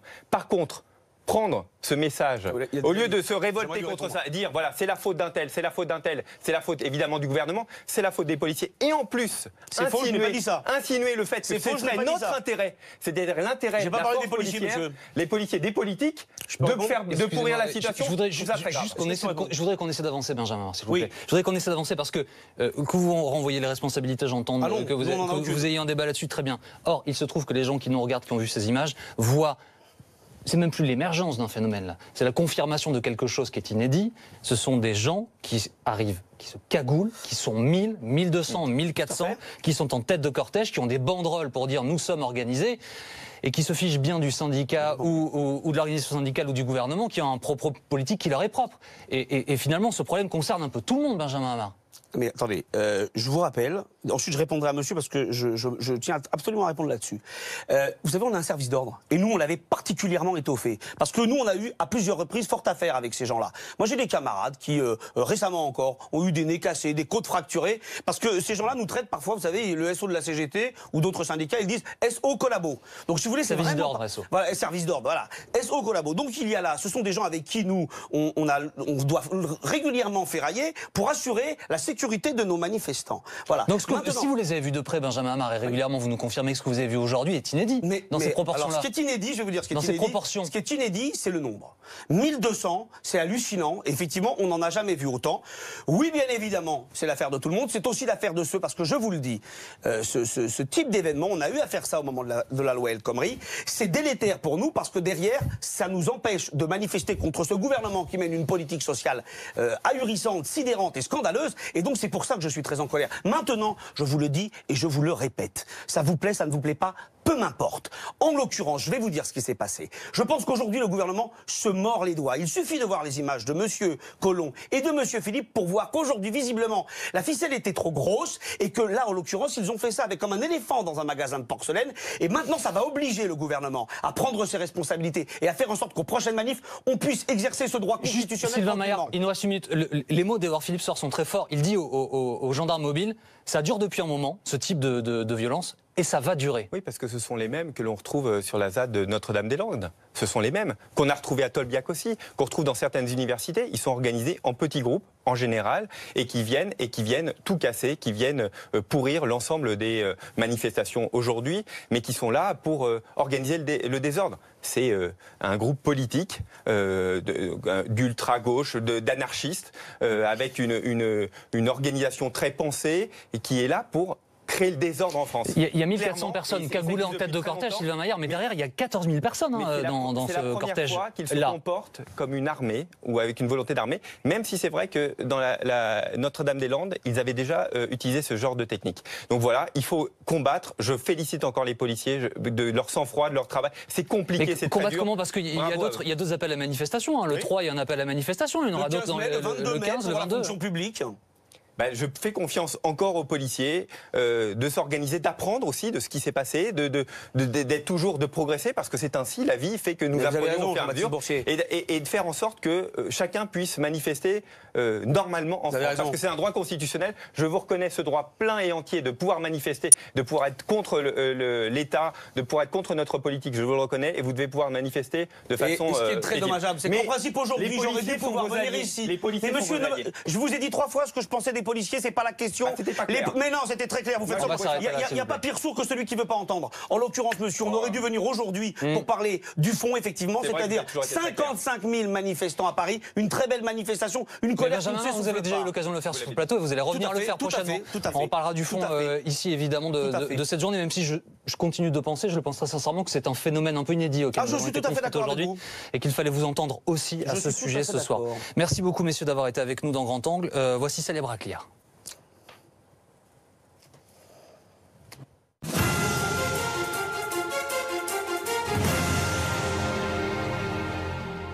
Bonsoir Salia. Bonsoir. Vous avez passé votre 1er mai dans le Sud avec Marine Le Pen. Ouais, cette année, elle a d'abord choisi d'aller à Cannes pour rendre hommage à Jeanne d'Arc et non plus à Paris comme elle l'a toujours fait jusque-là. Cette année, elle était loin de son père, loin qui lui a maintenu la tradition à Paris. Et dans l'après-midi, elle a décidé d'inviter ses alliés européens à Nice, à 1 an des élections européennes, histoire de dire « Je ne suis pas seule, contrairement à ce que vous pensez ». Fière de s'afficher donc avec eux, le sourire jusqu'aux oreilles. Vive les nations d'Europe, vive la France! Mais si on s'attarde 2 secondes sur les invités de la présidente du FN, on se rend vite compte qu'ils ne brillent pas pour leur ouverture, leur tolérance ou leur solidarité. Exemple, voici Tomio Okamura du SPD de République tchèque. Particularité, il est anti-musulman. Nejpokojnější život budeme mít pouze tehdy, když každý bude žít ve vlastní zemi, podle svých tradic a ve své vlastní kultuře. Muslimové v muslimské zemi a my Evropané v Evropě. Ok, mais alors comment on fait quand les musulmans sont aussi européens? Bref, était annoncé mais retenu dans son pays à la dernière minute, Geert Wilders à la tête du parti d'extrême droite PVV aux Pays-Bas. Il aurait pu tenir ses propos sur la scène de Marine Le Pen. If a Dutch person driving in a car drives 5 miles too fast, he will be fined within a minute. Whereas the Moroccan scum in Holland, and once again, not all are scum, but there is a lot of Moroccan scum in Holland who makes the streets unsafe. La dirigeante du Front National qui a aussi regretté l'absence du représentant d'extrême droite italienne, Matteo Salvini, mais il lui a adressé un message de sympathie par vidéo. Bonjour Marine, buongiorno Nizza, buongiorno a tutti i patrioti. Salvini qui, rappelons-le, a sa théorie sur l'immigration. Io ormai sono convinto che l'immigrazione sia un progetto studiato e finanziato per sostituire etnicamente i popoli europei con nuovi schiavi da pagare a 3 euro all'ora per il loro lavoro. Bien. Bon, ben ça c'est une théorie. Ils sont tous à peu près sur le même créneau, hein. On l'a vu, islam, délinquance, sécurité, immigration. L'immigration, justement, c'est pas pour rien que Marine Le Pen a choisi Nice, la région PACA, terre à droite, qui penche bien à droite. Et justement, dès ce matin, les mots qui sont revenus le plus souvent dans sa bouche sont allés crescendo. Pression migratoire, submersion migratoire, folie migratoire. Résultat, quand on va voir les militants présents au meeting... Quelle est la première mesure qu'il faut mettre en place pour que ça aille mieux? Sortir de Schengen, tout de suite. Il faut contrôler les frontières. Voilà. Tout à fait. Il faut stopper le système immigration, là. Hein. Ça va pas du tout, ça. Pourquoi? Parce que l'Europe devient une passoire, et en particulier la France. Alors justement, on a voulu faire réagir les militants de Marine Le Pen à ce qui s'est passé il y a quelques jours sur cette opération menée par le groupuscule d'extrême droite Génération Identitaire contre l'arrivée de migrants dans les Hautes-Alpes. Placés à la frontière, mais aussi grâce à des hélicoptères, ils ont repéré et repoussé les personnes qui arrivaient à pied. Ce qui donne cette photo que les militants de Génération Identitaire sont fiers de partager sur les réseaux sociaux avec en légende « Tu ne passeras pas cette fois-ci ». On a demandé aux militants de Marine Le Pen ce qu'ils en pensent. Moi, je trouve que c'est bien. À partir du moment où on ne lui fait pas de mal, on l'a seulement empêché de passer, je trouve que c'est normal. Normalement, on doit passer par un visa pour entrer en France. Donc c'est tout à fait normal. On comprend qu'ils ont des problèmes dans leur pays, mais ils ne peuvent pas tous arriver ici. Alors il faut régler les problèmes dans leur pays. Là. Il y a une personne qui a fait des milliers de kilomètres, j'imagine, qui retourne, qui repart. Ça s'appelle la clandestinité, madame, je suis désolé. C'est pas humain, c'est pas normal. Mais bon, pourquoi? Parce qu'il y a des choses qui sont pas faites où il faut, quand il faut. Elle vous choque quand même un peu cette photo? Ce qui me choque, c'est que ça soit des gens qui ne sont pas payés pour, qui soient obligés de faire le travail. Vous ressentez quoi quand vous voyez cette photo? Plus rien. Merci beaucoup, Célèbre Clia. Tous les soirs, dans Grand Angle.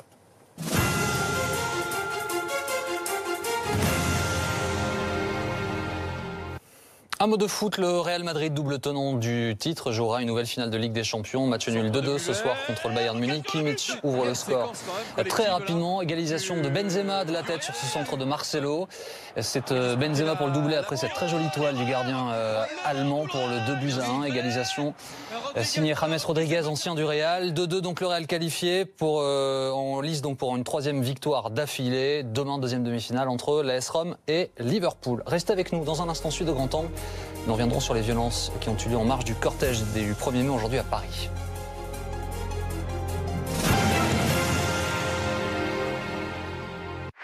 Retrouvez votre programme avec Allianz, assureur des particuliers et des professionnels.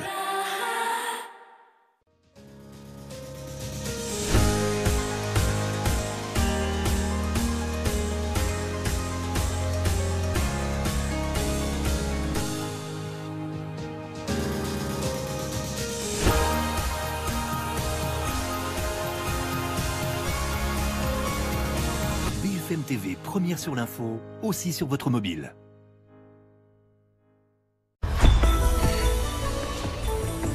Retrouvez l'appli BFM TV sur votre tablette.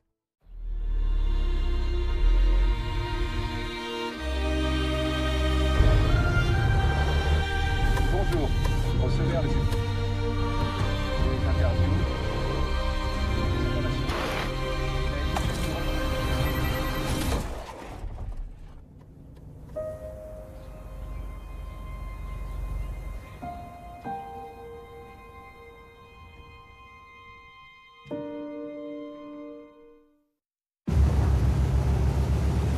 Si vous aimez vous faire une petite frayeur,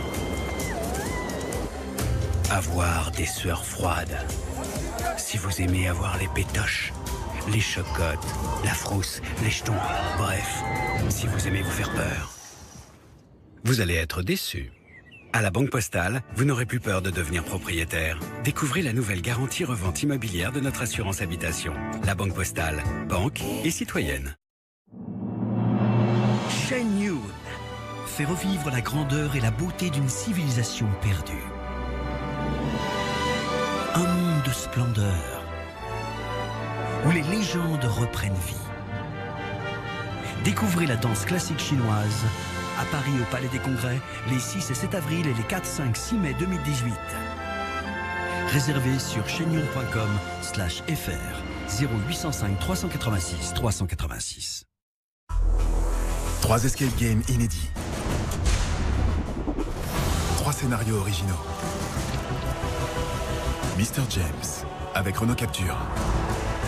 Le Signal avec Renault Kadjar. Le Collectionneur avec Renault Koleos. Êtes-vous prêt à vivre un escape game hors du commun avec les SUV Renault? Inscrivez-vous maintenant sur mission-suv.renault.fr.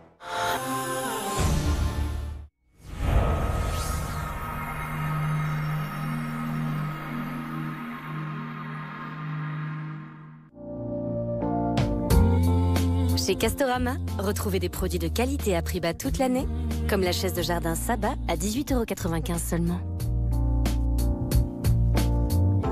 Castorama, ensemble on peut tout faire. Interruption spéciale. Mon agent MMA connaît très bien les risques de mon métier. Je vais être indemnisé très rapidement pour tout refaire à neuf et finir mon chantier au plus vite. Bon bah envoyez la pub.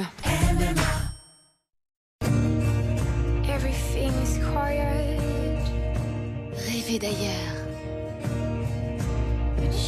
De nouveaux horizons. Piloter de nouveaux projets. Retrouver son rythme. Dessiner un nouvel avenir. Cultiver ses talents. Nouvelle-Aquitaine, osez l'esprit nouvelle vague.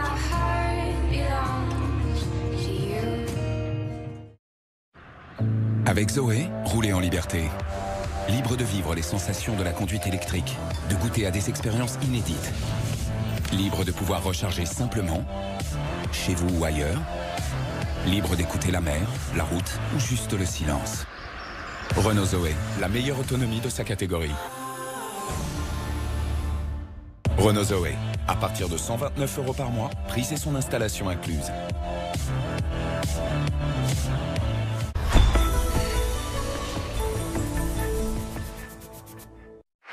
Retrouvez votre programme avec Allianz, assureur des particuliers et des professionnels.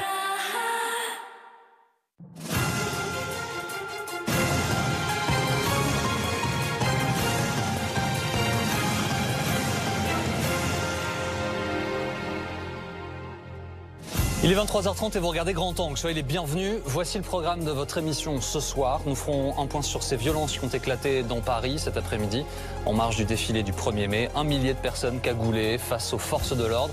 D'importantes dégradations ont eu lieu, nous y reviendrons en images.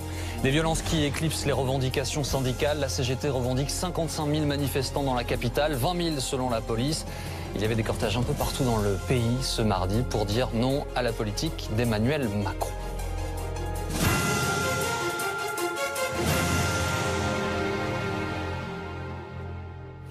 Quelques heures après le face-à-face entre militants cagoulés et forces de l'ordre, la police annonce près de 200 interpellations ce soir. Des violences ont éclaté en marge du cortège syndical parisien.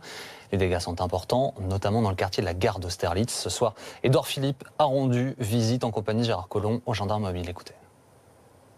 Beaucoup de Français aujourd'hui, ce soir, dans les journaux, ont vu des images qui les ont choqués. Et même, pour une immense majorité d'entre eux, qui les ont scandalisés. Ils ont vu un déchaînement de violence qui ne respecte rien. Ni les personnes, ni les biens, ni le travail, rien. Et vous, vous êtes ceux qui permettent de dire que force doit rester à la loi.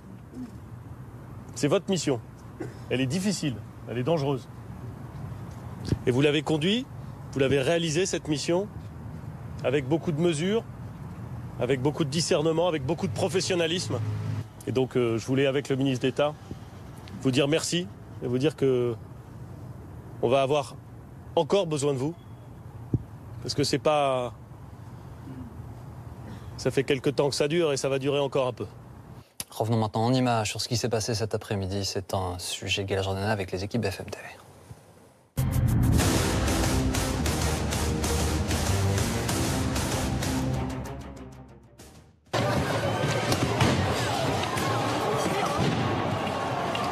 La scène se déroule en plein Paris.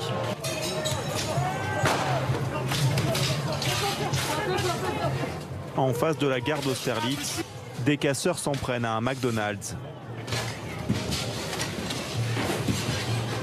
En quelques secondes, il ne reste plus rien du fast-food. Des pilleurs prennent le relais.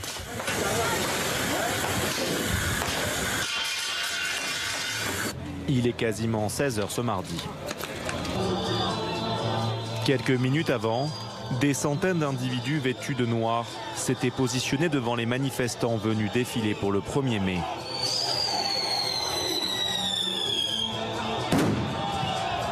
Ils ont pris place dans un autre cortège beaucoup plus radical, avec 14 500 manifestants. Au sein de ces 14 500, c'est glissé un groupe d'au moins, je dis bien d'au moins, 1200 Black Blocs.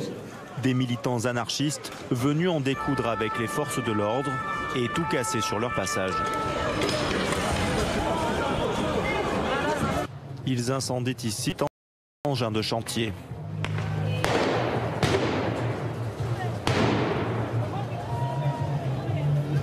La violence monte d'un cran quand ils s'en prennent à cette concession Renault.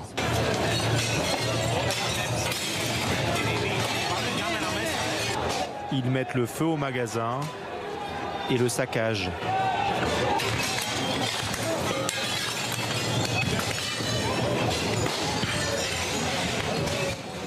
Des véhicules sont sortis sur le trottoir.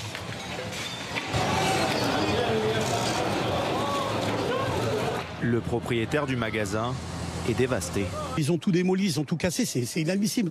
Je veux dire, à un moment donné, il faudra quand même que les gens comprennent que quand on a un démarrage de manifestation avec plus de 150 ou 200 personnes cagoulées devant, eh ben, il faut les arrêter, il faut arrêter la manifestation, arrêter ces gens-là. C'est inadmissible qu'on fasse des choses comme ça, c'est tout. Nous, vous vous rendez compte, c'est des désarrois pour des semaines, là. C'est-à-dire que nous, c'est des semaines de travail, c'est voilà quoi. Moi, j'ai les boules. Honnêtement, j'ai les boules. Alors que la circulation dans Paris devient chaotique, l'acte 2 se joue contre les CRS qui interviennent après de longues minutes à coups de canon à eau et de gaz lacrymogène.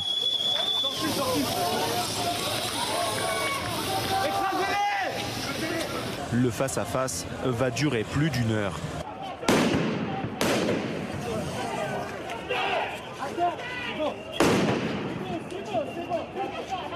Malgré le déploiement des forces de l'ordre, les dégradations continuent. Les Black Blocs s'en prennent à des voitures de luxe. En fin de journée, le ministre de l'Intérieur, Gérard Collomb, veut montrer sa fermeté. Nous ne pouvons accepter qu'un certain nombre de personnes prônent des appels à la violence, à la casse. 200 personnes ont été appréhendées. Elles seront poursuivies et donc nous mettrons fin aux exactions qui peuvent être commises. Philippe Martinez, le secrétaire général de la CGT, a lui critiqué la gestion par les autorités des débordements. Des débordements et des dégâts considérables dans Paris qui ont gâché le 1er mai des syndicats.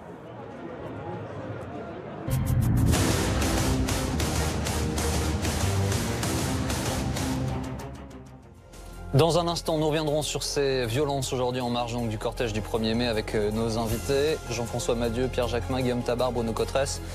Et nous ferons le point sur cette manifestation parallèle, ces 1200 Black Blocs et ce cortège de 14 000 personnes qui s'est retrouvé donc en marge de ce défilé du 1er mai. A tout de suite.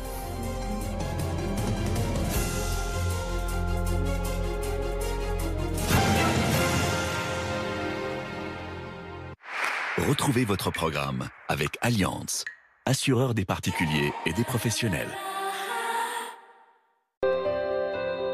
Bon les gars, faut qu'on bosse. On va d'abord dans les Pyrénées-Atlantiques ce matin. Dans l'actualité... J'ai 20 cm de neige ici, d'ici demain. Tu peux te lever, Ashley, c'est le thème de C'est votre vie. Ce matin, il faut pas rester assis. Je suis debout, me regarde pas. Preuve. Voilà. C'est une visite essentielle pour le président de la République. Merci d'être avec nous. Dans quelques instants, 7h30. 6h, 8h30, première édition. Soyez les premiers informés. Passez une excellente journée, à demain.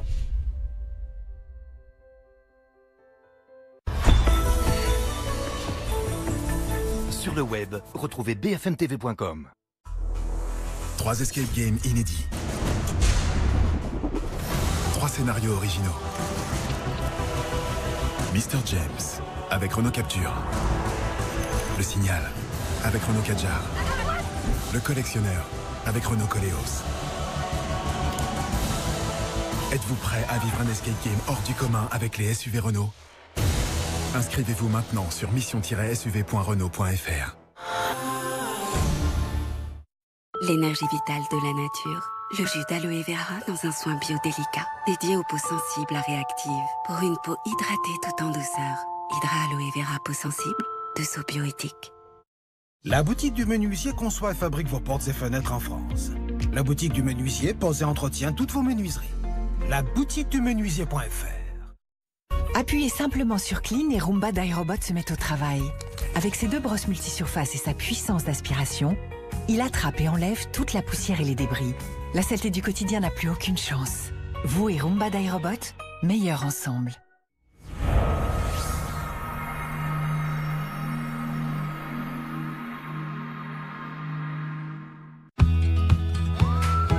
Avec Expedia, réservez vol, hôtel, location de voitures et activités, tout sur le même site. Pour profiter pleinement de votre voyage. Tout ce qu'il vous faut pour voyager. Expedia. Interruption spéciale. Avec MMA, pour assurer ma flotte automobile, j'ai un grand choix de garanties pour répondre à mes besoins spécifiques. Bon bah envoyez la pub.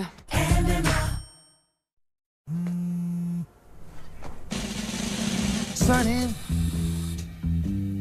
Yesterday my life was filled with rain. Sunny. You smiled at me and really eased the pain. You gave to me your all in all, and now I feel 10 feet tall. Sunny, one so true, I love you. Avec Zoé, roulez en liberté. Libre de vivre les sensations de la conduite électrique, de goûter à des expériences inédites. Libre de pouvoir recharger simplement, chez vous ou ailleurs. Libre d'écouter la mer, la route ou juste le silence. Renault Zoé, la meilleure autonomie de sa catégorie. Renault Zoé, à partir de 129 € par mois, prix et son installation incluse.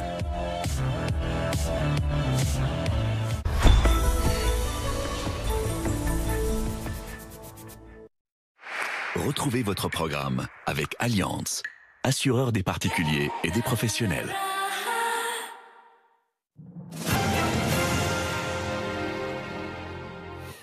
Des violences en marge du cortège du 1er mai à Paris aujourd'hui. 102 personnes sont en garde à vue. Il y a eu 200 interpellations. Édouard Philippe est allé saluer le travail des forces de l'ordre ce soir dans un commissariat parisien. A salué donc leur travail, leur investissement, leur a demandé de rester mobilisés. Nos invités ce soir en discutent. Jean-François Amadieu, sociologue, Pierre Jacquemin de Regard, Guillaume Tabar du Figaro et Bruno Cotresse, il est politologue et chercheur au CEVIPOF.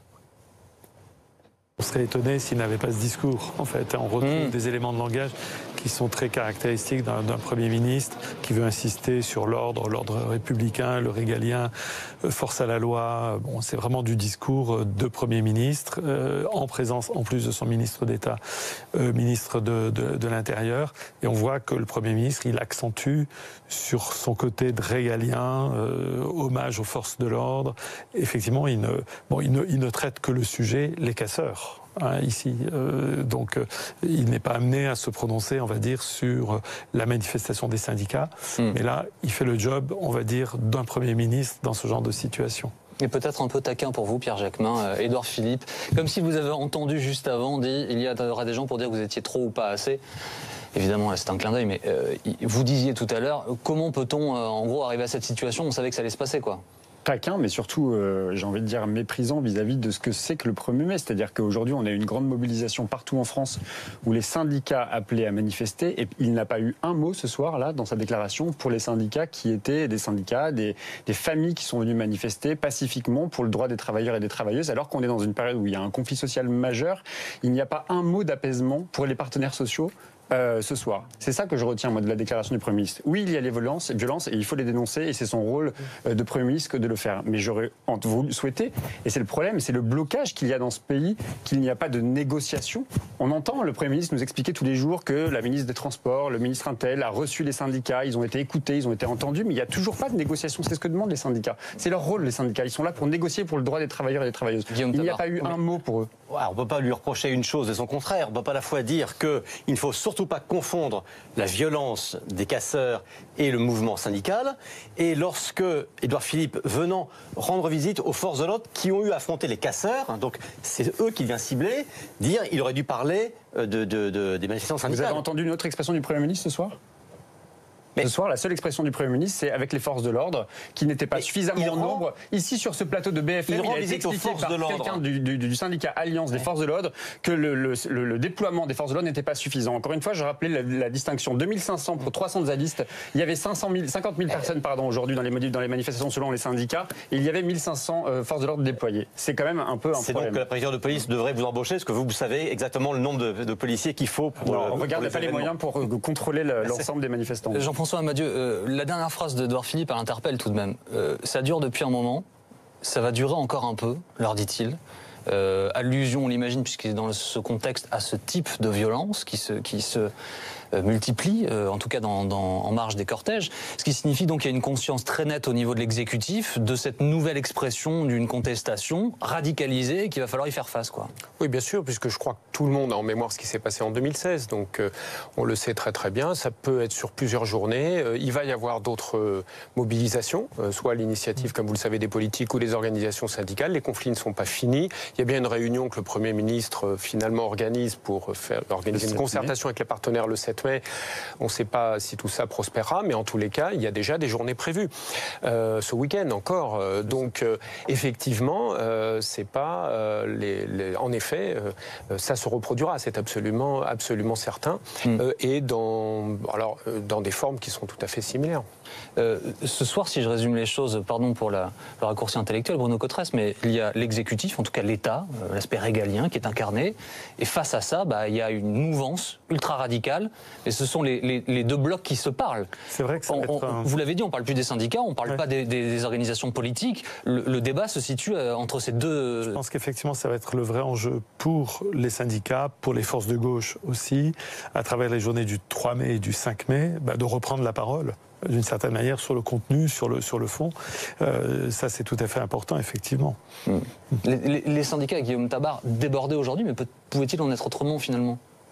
Enfin, débordés, c'est pas à eux de faire la sécurité de ces manifestations. Mais il faut le dire aussi, ont été victimes de ce qui s'est passé aujourd'hui. C'est très clair. Bon, moi, je ne crois pas une seconde à la thèse qu'on a entendue aussi aujourd'hui d'un gouvernement qui aurait laisser faire ou que ça arrangerait d'avoir ça pour jouer cette carte de l'ordre. Parce que, précisément, sur le seul terrain de la confrontation classique politico-sociale, syndicale, le gouvernement avait plutôt l'avantage. On voyait bien que il y avait du monde, mais quand même les cortèges n'étaient pas démesurés aujourd'hui, que le taux de grévistes reste au mieux stable, voire commence à s'éroder légèrement, que le soutien à la grève également tente à s'éroder. Donc, ce bras de fer entre le gouvernement et les syndicats, le gouvernement était plutôt en train de le remporter, en tout cas en mesure de le remporter.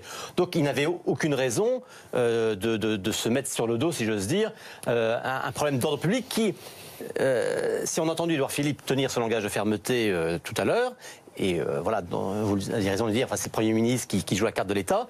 Ça vient aussi répondre à ce petit moment un peu de doute ou de flottement de l'après-midi, et notamment lorsqu'on voit le premier communiqué de Gérard Collomb disant « je condamne de toutes mes forces ». Bon, on avait dit, attends, le ministre de l'Intérieur, il n'est pas là pour condamner, il est là pour empêcher des mouvements. Donc il y a eu quand même le sentiment d'un État un peu pris par surprise par ce débordement, et je pense qu'il fallait corriger cela aussi par la tonalité du discours de ce soir. Mais le trouble, en fait, il est visible chez tout le monde. Si on regarde la réaction de Jean-Luc Mélenchon ce soir sur Twitter, évidemment, c'est de condamner les violences, mais de les attribuer à des groupes d'extrême droite. C'est bien le signe, Bruno Cotresse, que cette mouvance ultra ne travaille que pour elle et que chacun cherche à s'en dépêtrer, en fait. Je pense, oui, qu'effectivement, ce sont des personnes qui, effectivement, sont plutôt des casseurs. au fond, j'ai entendu un élu tout à l'heure les comparer à des hooligans, au phénomène hooligans. Et après, effectivement, on est dans le débat public, mais je pense qu'il ne faut pas rejouer le match des années 60-70, qui est que chacun va dire que telle mouvance a infiltré, au fond, des casseurs, etc. On n'en sortirait pas. Non, je pense que ce qui est très important pour le débat démocratique, c'est qu'effectivement, les organisations syndicales, les organisations politiques qui appellent à contester les décisions d'Emmanuel Macron et d'Édouard Philippe, eh bien, prennent la parole, retrouvent une force d'opposition et que l'État soit dans son rôle, effectivement, d'empêcher à nouveau ça d'arriver. Parce qu'effectivement, alors je ne doute pas que dans les jours qui arrivent, des parlementaires vont sans doute demander une commission d'enquête parlementaire, enfin, vont demander des explications. Mais on est dans le débat démocratique et c'est bien normal que quand quelque chose comme ça se passe, eh bien, on demande des comptes à l'État et au gouvernement. Mais comment est-ce qu'on réinstaure un dialogue, Pierre Jacquemin, politiquement, j'entends, vu l'état dans lequel se trouve justement l'échiquier politique au moment où on se parle? La balle est dans le camp du gouvernement. C'est au gouvernement de donner des signaux envers les syndicats, de dire, alors il y a effectivement la date du 7 mai avec le Premier ministre, on sait déjà qu'il ne va pas y avoir beaucoup de choses à négocier le 7 mai prochain. Mais c'est aussi au gouvernement d'envoyer des signaux, c'est-à-dire que de dire, aujourd'hui par exemple, quand il y a 2 jours, on nous a expliqué qu'il allait y avoir des mouvements de violence dans cette manifestation du 1er mai, ça a découragé beaucoup de militants, de sympathisants du 1er mai à venir manifester. Or, effectivement, aujourd'hui, on n'est pas qu'au 1er mai, il y a demain, il y a le 3 mai, il y a une manifestation à l'appel des syndicats, il y a le 5 mai à l'appel des associations de la France Insoumise.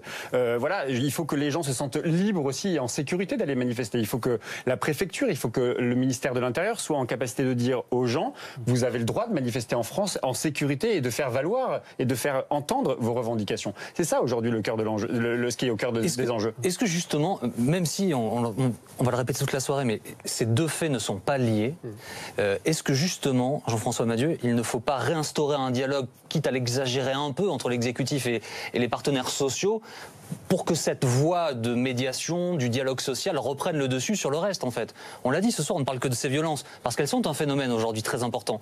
Est-ce qu'il ne faut pas exagérer un peu ce dialogue? Non, mais bien sûr, il faut envoyer des signaux et que dans la forme, c'est pour ça que souvent on parle d'un Grenelle. Les organisations syndicales ont demandé au Premier ministre une vraie négociation en bonne et due forme, voire tripartite avec le patronat. Donc une mise en scène, quelque chose qui est vraiment de la négociation. De plus, vous avez peut-être remarqué que à la CFDT, Laurent Berger a fait pas mal d'appels du pied en demandant qu'on lui envoie des signaux concrets, démontrant que l'exécutif souhaite que les organisations syndicales soient présentes un peu partout, dans les conseils d'administration, dans les instances de représentation, etc. Donc des appels du pied importants. Donc ça, c'est possible d'y répondre. Quant au lien, je répète, entre les deux, cette radicalisation et le dialogue avec les partenaires sociaux institués. Là où est le lien, une fois de plus, c'est que si vous créez des occasions pour que les gens sortent dans la rue, c'est-à-dire d'une création d'un rapport de force parce que vous n'avez pas pu le faire par la voie de la négociation, là vous êtes en difficulté. Donc ça c'est absolument mécanique. Vous voyez ce que je veux dire, c'est là que le lien se fait. Encore un mot, Guillaume Tabar, sur le risque peut-être pour l'exécutif. Il y avait eu la métaphore de Jupiter. Jupiter, il est un peu tout seul sur son nuage. Le risque pour l'exécutif, c'est de se retrouver seul. Il n'y a pas vraiment d'opposition. Alors c'est peut-être un avantage pour la majorité pour réformer, mais bon, il n'y a pas de dialogue social. Les partenaires sociaux, on voit bien qu'il y a vraiment un champ de ruines, on se parle. Et c'est compliqué de réformer tout seul, complètement seul. Oui, mais alors d'abord, il n'y a pas une opposition, il y a des oppositions. Il y en a, il se trouve qu'il en a cassé, il en a même cassé deux, une sur sa droite, une sur sa gauche. Mais elles existent, elles se reconstituent selon des formes parfois un peu déroutantes. On voit bien qu'à gauche, on ne sait pas très bien aujourd'hui qui incarne cette opposition. Est-ce qu'elle est syndicale, est-ce qu'elle est politique? Est-ce que Jean-Luc Mélenchon peut se prétendre aujourd'hui le premier opposant en France? On ne sait pas. À droite, on voit bien aussi qu'il y a une sorte de course-poursuite entre Marine Le Pen et Laurent Wauquiez. Donc voilà, les oppositions sont émiettées, mais elles existent. Bon. Ensuite, j'entends bien les appels au dialogue, il faut que le gouvernement fasse un geste, etc. Mais il n'est pas tout seul. Je veux dire que dans le durcissement aussi du climat, on revient sur le côté syndical. On voit bien qu'il y a eu un changement à la tête de Force ouvrière, clairement dans le sens d'une radicalité beaucoup plus forte et d'une opposition beaucoup plus forte à l'égard du gouvernement. Donc là, c'est pas le geste, il est fait dans le sens de la radicalité au niveau syndical. Au niveau politique, la manifestation de samedi, lancée à l'initiative de François Ruffin, c'est faire la fête à Macron. C'est pas exposer de revendications, des luttes, ça, c'est faire la fête à Macron. Macron, dont je rappelle qu'une effigie a été brûlée lors des manifestations à Nantes, où là, le manifestant n'était pas spécialement à droite non plus lors de ces manifestations-là. Donc aussi, la tonalité un peu agressive, y compris à l'égard du gouvernement, elle existe. C'est pas uniquement le gouvernement qui aurait durci tout et qui créerait ce climat. Dans un instant, c'est votre journal de la nuit. Avec Perrine Storm, vous reviendrez donc sur ces violences qui ont émaillé le cortège aujourd'hui à Paris, cortège du 1er mai. Avec un nombre de manifestants équivalent à celui de l'année dernière. En revanche, des violences bien plus importantes. 200 interpellations à la clé ce soir. Je vous retrouve demain, 22h en direct pour Grand Angle. Belle nuit et à demain.